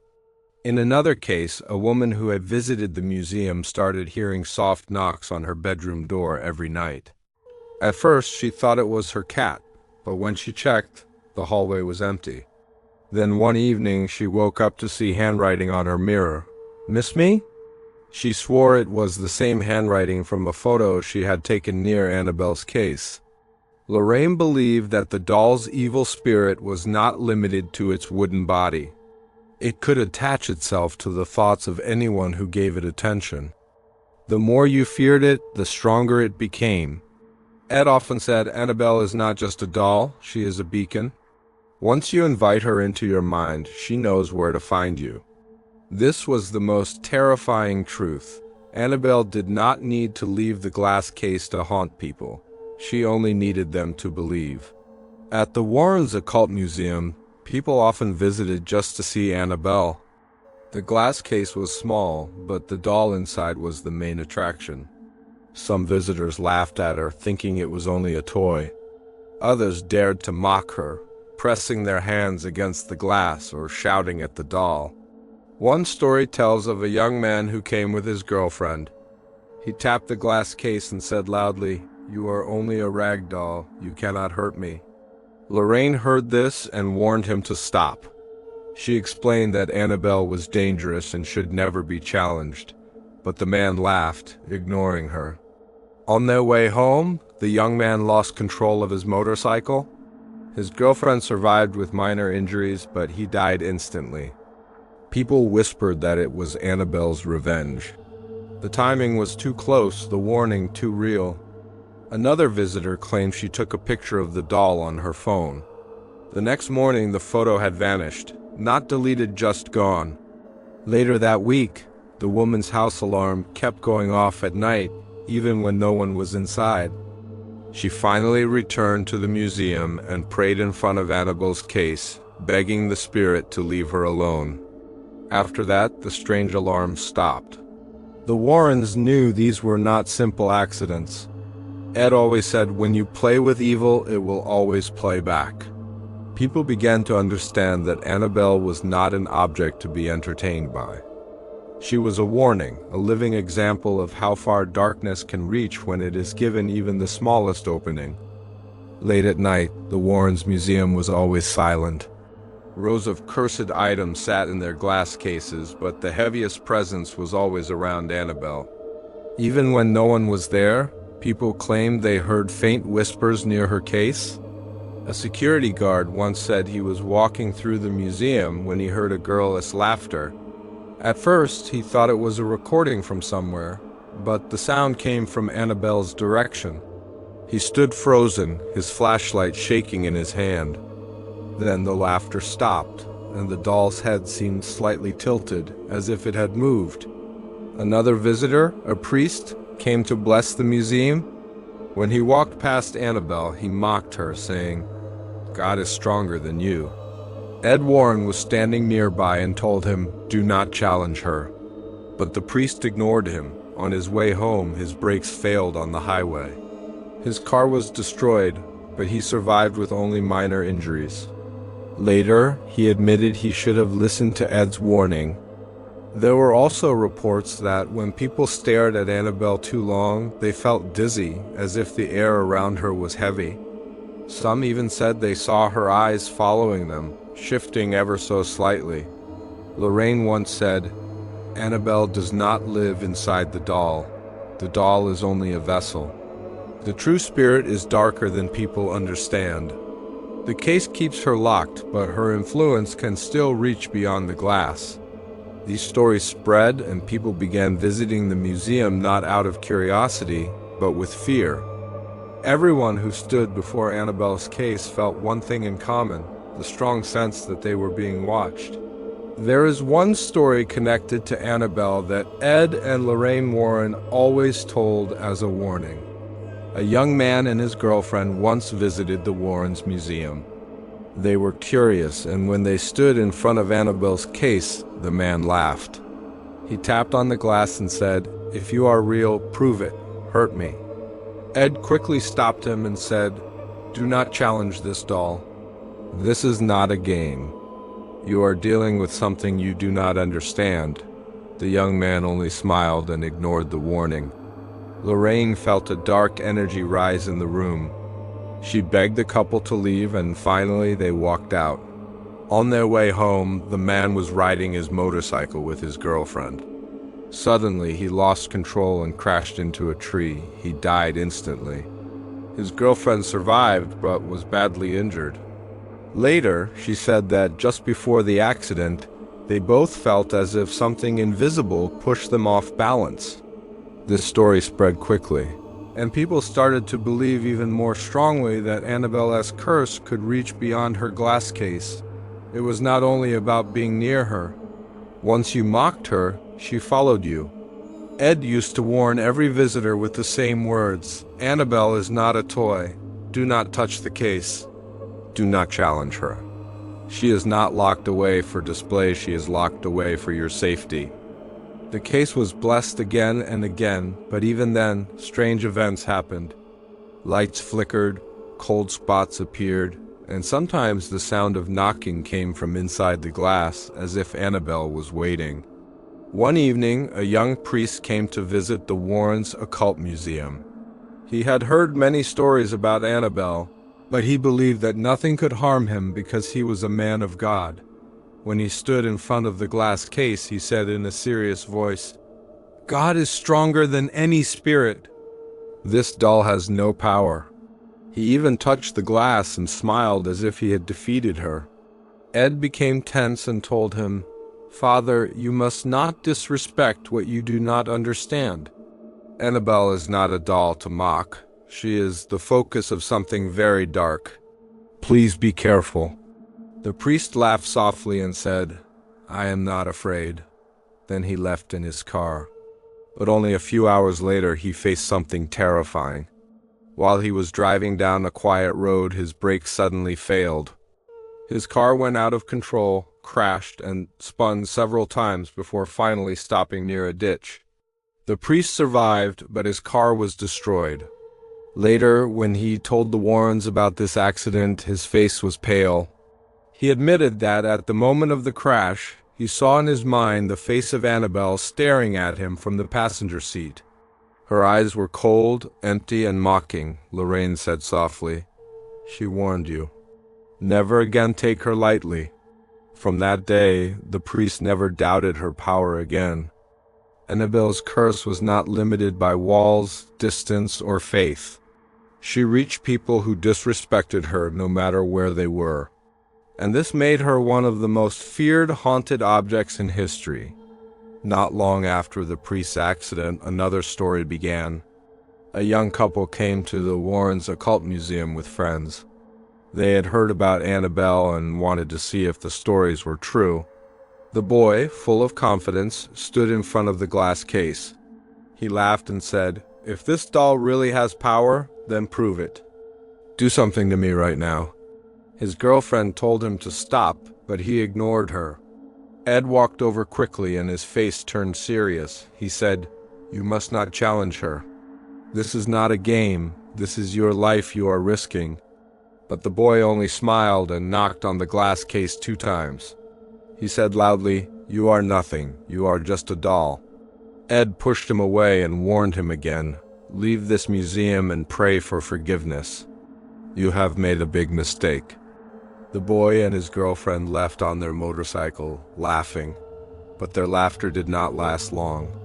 On the way home, the motorcycle suddenly lost control. It swerved, and the boy was thrown violently onto the road. He died instantly. His girlfriend survived, but was badly injured. Later, with tears in her eyes, she told everyone, the last thing he said before the accident was that he saw Annabelle in the road staring at him. From that day, people began to understand. Annabelle was not a toy, not a story, not a joke. She was a vessel for something dark, and she punished those who dared to mock her. Inside the museum, her glass case remained locked. But even behind the glass, visitors said they felt her eyes following them, cold and full of anger. After the motorcycle tragedy, the story of Annabelle spread even more. People from many places came to the Warrens Occult Museum, curious to see the doll that had caused so much fear. Some came with respect, standing silently in front of the glass case. Others whispered prayers.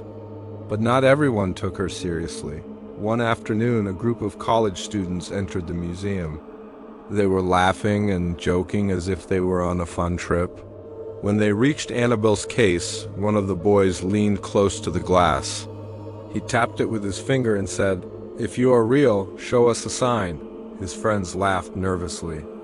A girl in the group felt uneasy and said, "Do not do this. It feels wrong." Suddenly, the air in the room grew heavy. It felt hard to breathe, and a strange silence filled the museum. Even the lights seemed dim. Ed, who was nearby, rushed toward them and said firmly, "Do not ever challenge her. She is not a doll. She is a doorway." The boy stepped back, embarrassed, but it was too late. Later that night, while driving home, his car lost control on a quiet road. The car flipped, and though he survived, he suffered broken bones and deep scars. He later admitted in the hospital, "Before the crash, I saw her face in the mirror of my car. She was smiling." Stories like these became common. Visitors would say they felt her eyes on them, even though the doll never moved. Some claimed to hear scratching on the glass when they stood too close. Others felt sudden chills or sharp headaches that disappeared the moment they left the museum. The Warrens tried to warn everyone. Ed often said, "Annabelle does not need to leave the case to harm you. If you call her, if you mock her, she will find you." And still, people came. Some prayed, some challenged. Some never made it back home. As the strange events around Annabelle continued, Ed and Lorraine Warren understood one thing clearly. Keeping Annabelle inside an ordinary box was not enough. She needed a prison that could hold back her dark power. Ed contacted a special carpenter and asked him to build a strong wooden case, something that looked like a display cabinet but was much more than that. The wood was heavy and blessed with holy water. The front was covered with thick glass, not the kind you find in homes, but the kind used to keep things sealed tight. When the case was ready, the Warrens held a special ritual. A priest was called to bless the case. Candles were lit, prayers were spoken, and holy oil was used on the wood. The case was not only built with human hands, it was sealed with faith. Lorraine stood close to the doll as the priest whispered powerful prayers. The doll's head tilted slightly to the side as if she was listening. Some people present in the room said they felt a heavy pressure in their chest. Others felt like they were being watched from every corner of the museum. Finally, Annabelle was placed inside the case, and the glass door was locked. Across the glass, a sign was placed with bold letters, "Warning, positively do not open." But even then, Annabelle was not silent. Visitors who stood near her case claimed to hear faint knocking sounds from the inside.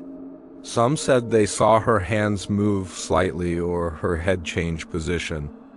Ed explained to everyone, "This case is not a decoration. It is a barrier. If Annabelle ever leaves this box again, more lives will be at risk." Every few weeks, the Warrens would invite a priest to the museum to perform a blessing. Holy prayers filled the air, and each time Lorraine said she could feel Annabelle's anger growing stronger, as if the doll hated the sound of the prayers. And yet, no matter how strong her presence was, the case stood like a silent guard between her and the world outside. But the danger was far from over, because evil, once awakened, never truly sleeps.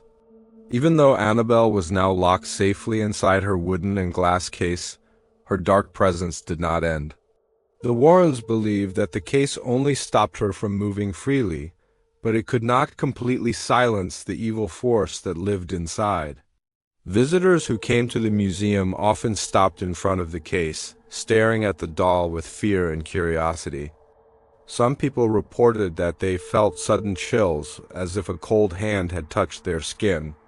Others said that when they looked into Annabelle's glassy eyes, they felt dizzy, like something was pulling them inside. One young man, full of pride and disbelief, once laughed at Annabelle. He tapped on the glass of her case and said loudly, "You are just a doll. You cannot hurt anyone." Ed warned him not to mock the doll, but the young man ignored it. On his way home with his girlfriend, his motorcycle lost control on a quiet road. He crashed into a tree and died instantly. His girlfriend survived, but she later told people that just before the crash, she had seen something in the mirror, something that looked like Annabelle's face smiling. This was not the only story. Another visitor, who dared to place his hand on the case, claimed that for weeks afterward, he suffered from nightmares. He saw Annabelle standing beside his bed every night, whispering his name. Ed and Lorraine explained again and again, "This is not a toy. The spirit attached to this doll is demonic. It uses fear, anger, and arrogance to hurt people. The case protects you, but if you challenge her, you invite the evil into your life." Despite these warnings, the curiosity never ended. People still came, wanting to see the infamous doll that inspired terror across the world. And each time, Annabelle's presence made sure they never forgot her. Because even inside her locked case, the evil was awake, watching, waiting. For most people, Annabelle looked harmless behind the glass case. She was just an old ragged doll sitting quietly, locked away. But those who underestimated her quickly learned the truth. One day, a priest visited the Warrens' museum. He looked at the doll and said with confidence, "God is stronger than you. You cannot hurt me." Ed immediately warned him, "Father, please do not challenge her. Evil loves pride." The priest smiled and left. On his way home, his car lost control and almost crashed into a truck.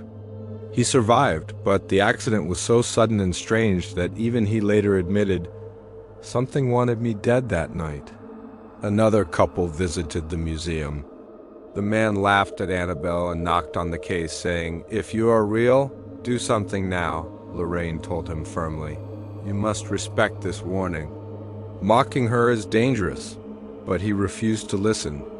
On their ride back home, their motorcycle slipped. The man died instantly, while his girlfriend survived but was badly injured. She later told the Warrens, "I saw Annabelle's eyes in my dream right before the accident." Stories like this kept repeating. Those who made fun of Annabelle or dared to touch her case often met with tragedy. Some faced deadly accidents, some suffered weeks of nightmares, and others said they felt a dark shadow following them wherever they went. Ed and Lorraine always reminded visitors, this is not a doll. This is a prison. What sits inside that case is not a toy, it is a demonic force, waiting for one mistake, one moment of weakness, to strike. And so, even though Annabelle was locked away, the curse around her case never stopped. Anyone who disrespected her paid the price. The museum of Ed and Lorraine Warren had always been quiet in the daytime. Visitors came, walked slowly, whispered to each other, and then left with uneasy hearts. But at night, when the doors were locked and the lights were off, the air inside that place seemed to breathe. Every object in those glass cases, every relic with dark history seemed to remember. And among them, locked inside her special case, sat Annabelle. Lorraine often said that the doll was never sleeping. She believed Annabelle waited. She did not laugh, she did not play, but she watched. And every time someone stood too close, the case became colder, as if the air itself carried a warning. One night, a group of young men came to the museum with overconfidence in their hearts. They had heard the story of Annabelle, but they thought it was just a tale to scare people. One of them walked straight to the doll's case, tapped on the glass, and said with a smile, "If you are real, hurt me. Do something now." His friends laughed loudly, not noticing how Lorraine's face had turned pale when she saw them. She stepped forward and told them to leave at once, but they did not listen. Hours later, when those boys drove away on their motorbike, their laughter still echoed, but the ride did not last long. On a sharp turn, their bike suddenly lost control. The crash was violent.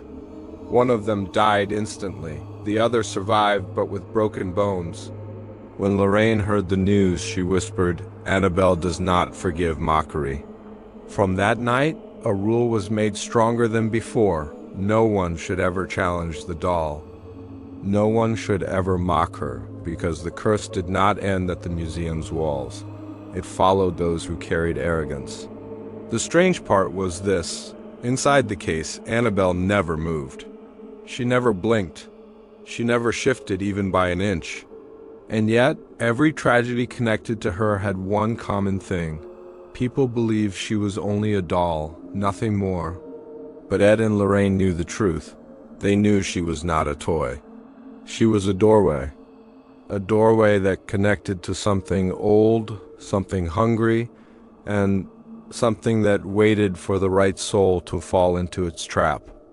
And even though Annabelle was locked away, the Warrens often wondered, was the world outside really safe? Or was the glass only a weak line between us and something far worse? The Warren Museum was full of cursed objects. Some were small, like coins or rings, and some were dangerous, like Annabelle. But there was one thing Lorraine feared almost as much as the doll. It was an old mirror kept deep inside the basement. The glass of that mirror was cracked, and its frame was covered in dust. At first look, it seemed broken and useless. But Lorraine knew the truth. Anyone who stared at it for too long began to see things that were not real.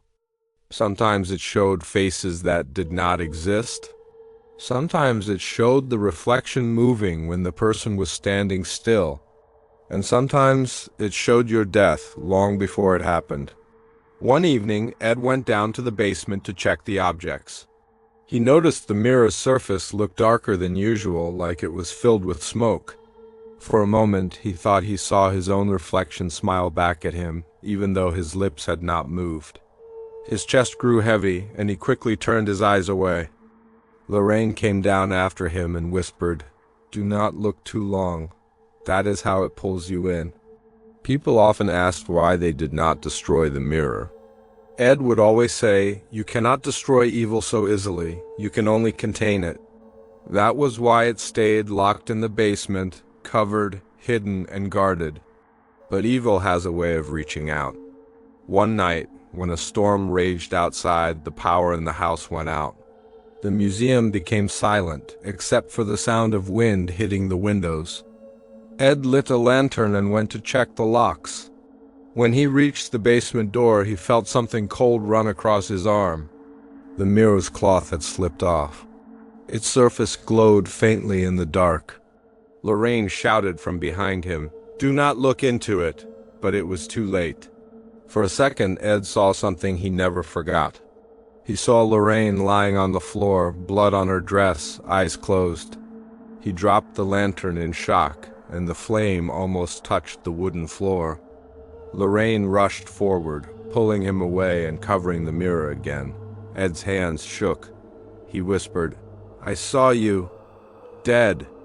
Lorraine held his hand tightly and said, "That is what it wants. To make you believe in fear, but we will not give it power." Even then, both of them knew something important. The mirror had shown many people's deaths before, and some of those visions had come true. In the Warren Museum next to Annabelle's glass case, there was a small music box. At first sight, it looked harmless. A child's toy with a spinning mirror inside and a little ballerina that turned when the box was opened. But this was no normal toy.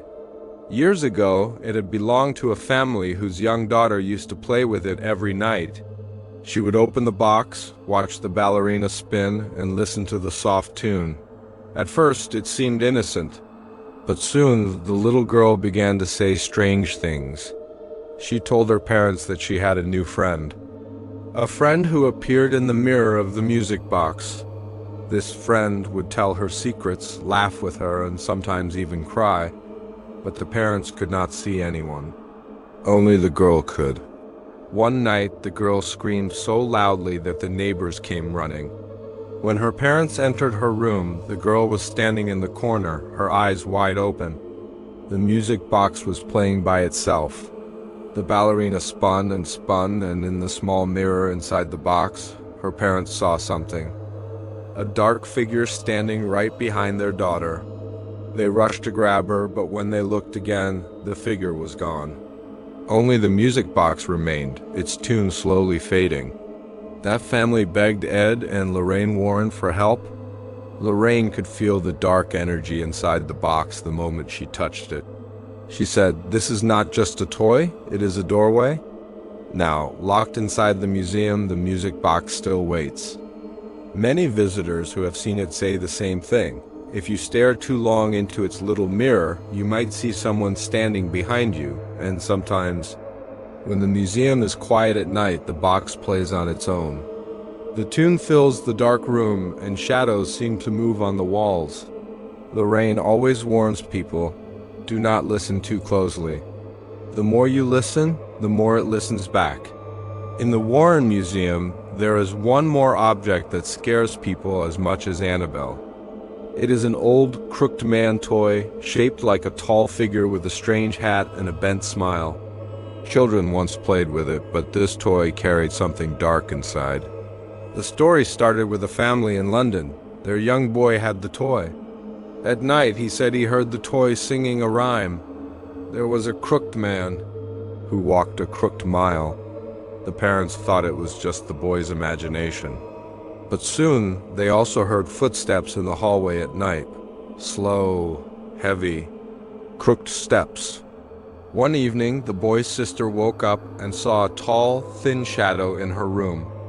Its body was bent, its face twisted into a grin, and its voice whispered the same rhyme. She screamed, and when the parents rushed inside, the toy was sitting on her bed, rocking back and forth. The Warrens were called. Lorraine said she had never felt such twisted energy before. Ed placed the toy inside a blessed case and brought it to the museum. Since then, visitors sometimes hear knocking sounds near the case, or they see the toy's head slowly turn, even though no one touched it. Lorraine always says, do not stare at the crooked man for too long. If you do, he will follow you home. Late at night, the Warren Museum was silent. Every object was locked safely inside its glass case, but silence does not mean peace. One of the museum workers, who sometimes cleaned the place, told Ed a strange story. He said that while he was dusting near the crooked man's case, he saw a shadow on the wall. The shadow was moving. but there was no one in the room. At first, he thought it was his imagination, but then the shadow grew taller, stretching across the wall, bending just like the crooked man. He dropped the cloth and ran outside, never to return again. Lorraine explained that the museum is not just a collection of cursed objects. It is like a prison. All the dark things trapped inside still try to escape. They whisper, they knock, they show themselves in shadows, waiting for someone foolish enough to open a case. Ed always warned people, do not think these objects are toys. Every one of them has destroyed lives. That is why they are locked here. Still, even locked away, the darkness finds ways to remind everyone it is not gone. In the corner of the Warren Museum, hidden behind a row of old dolls, there was a small, delicate music box. It looked harmless, pretty wood, tiny dancing ballerinas inside, but this music box was far from innocent. Years ago, a family in Paris owned it. Every night, the box would play on its own. At first, the music was soft, sweet, but soon the notes turned wrong, twisted. The youngest daughter started sleepwalking. Sometimes she would whisper to someone invisible or stare at the empty corner of the room. One night, her father followed her and saw her talking to the music box.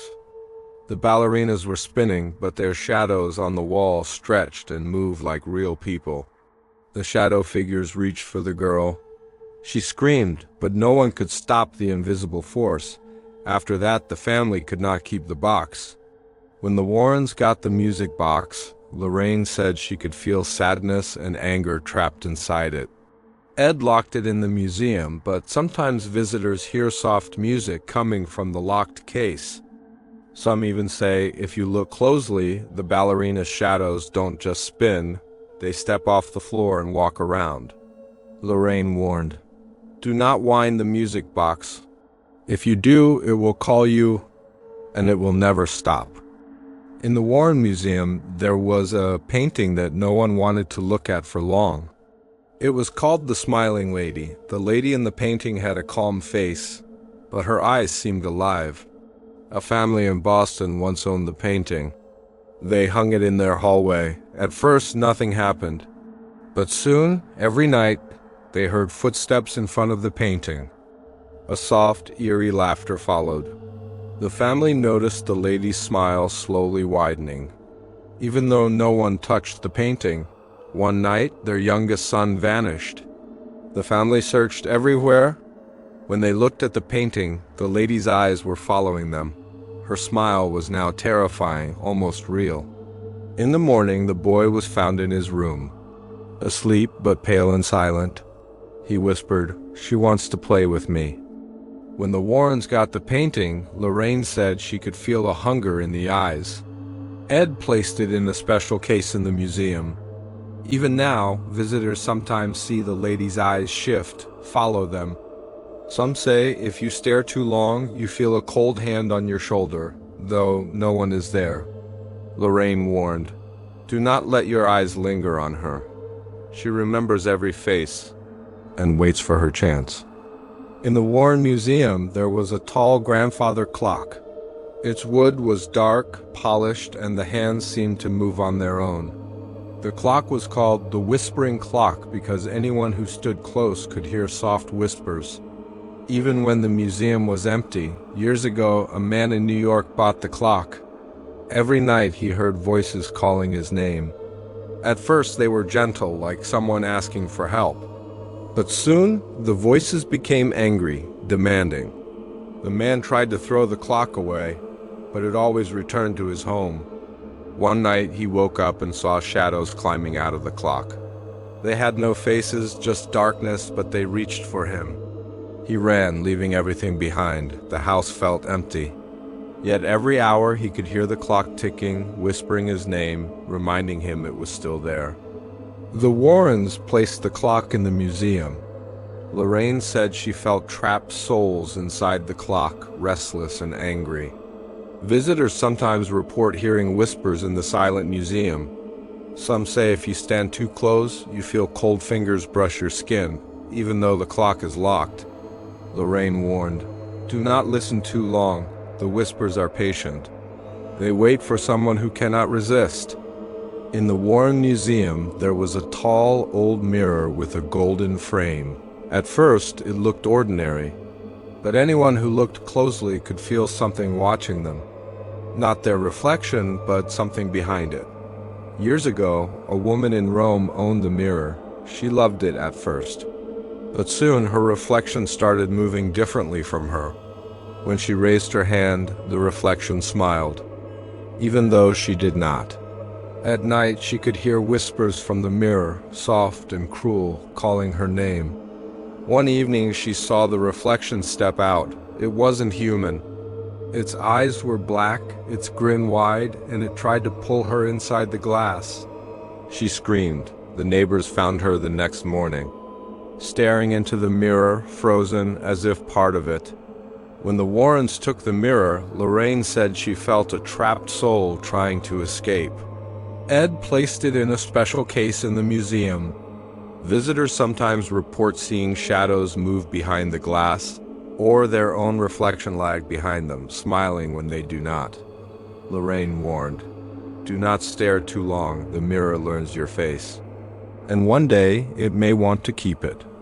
In the Warren Museum, there was an old typewriter. Its keys were worn, the ribbon faded, but it had a strange power.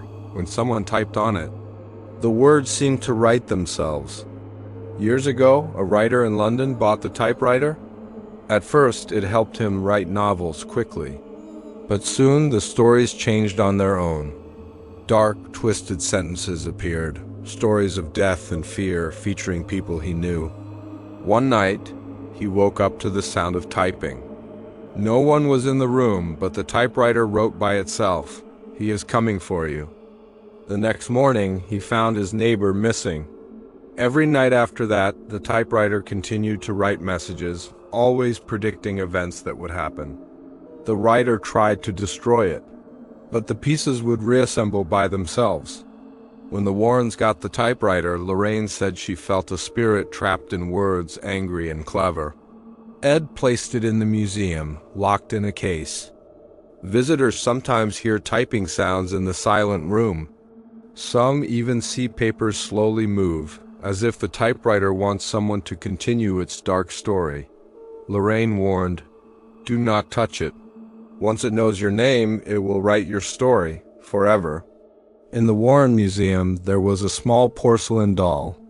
Its dress was torn, its eyes faded, and its smile looked sweet, at first. But anyone who stayed too close felt uneasy. The doll was called the Laughing Doll. A family in Chicago once had it. The doll would laugh at night, not a soft laugh. A harsh, cruel laugh that echoed in the empty house. At first, the parents thought it was the wind.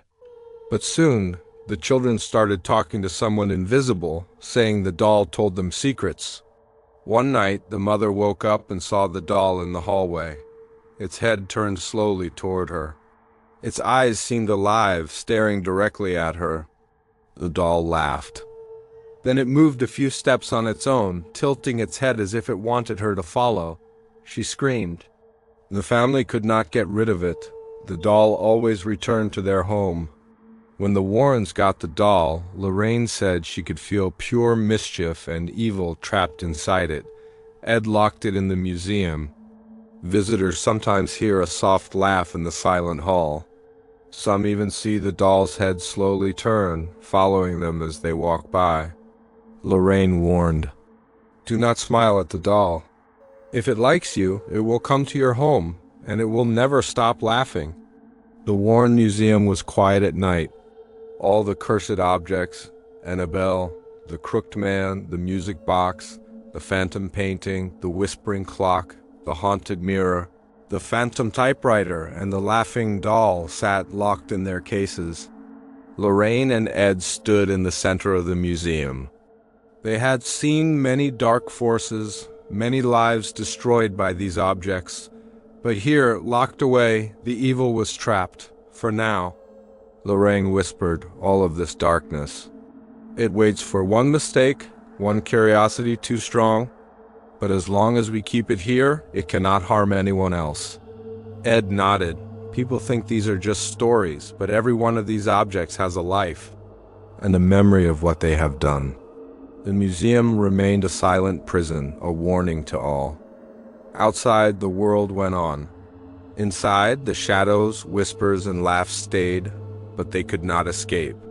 And so, the Warren Museum stood as the final resting place of objects too dark for the world, where evil was watched, controlled, and contained. Lorraine looked at Ed and said softly, "Some secrets are too dangerous to leave alone, and some evil is never really gone."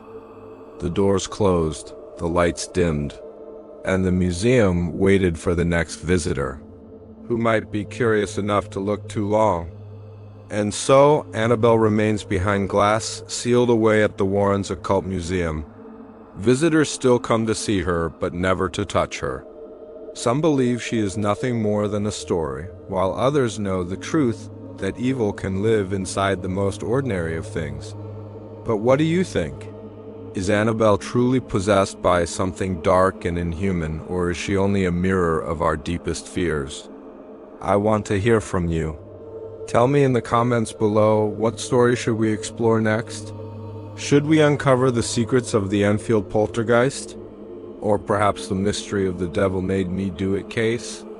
Do not forget to like this video if it gave you chills, subscribe so you never miss another journey into the darkness, and share it with those who dare to watch. The shadows hold many stories, and this is only the beginning.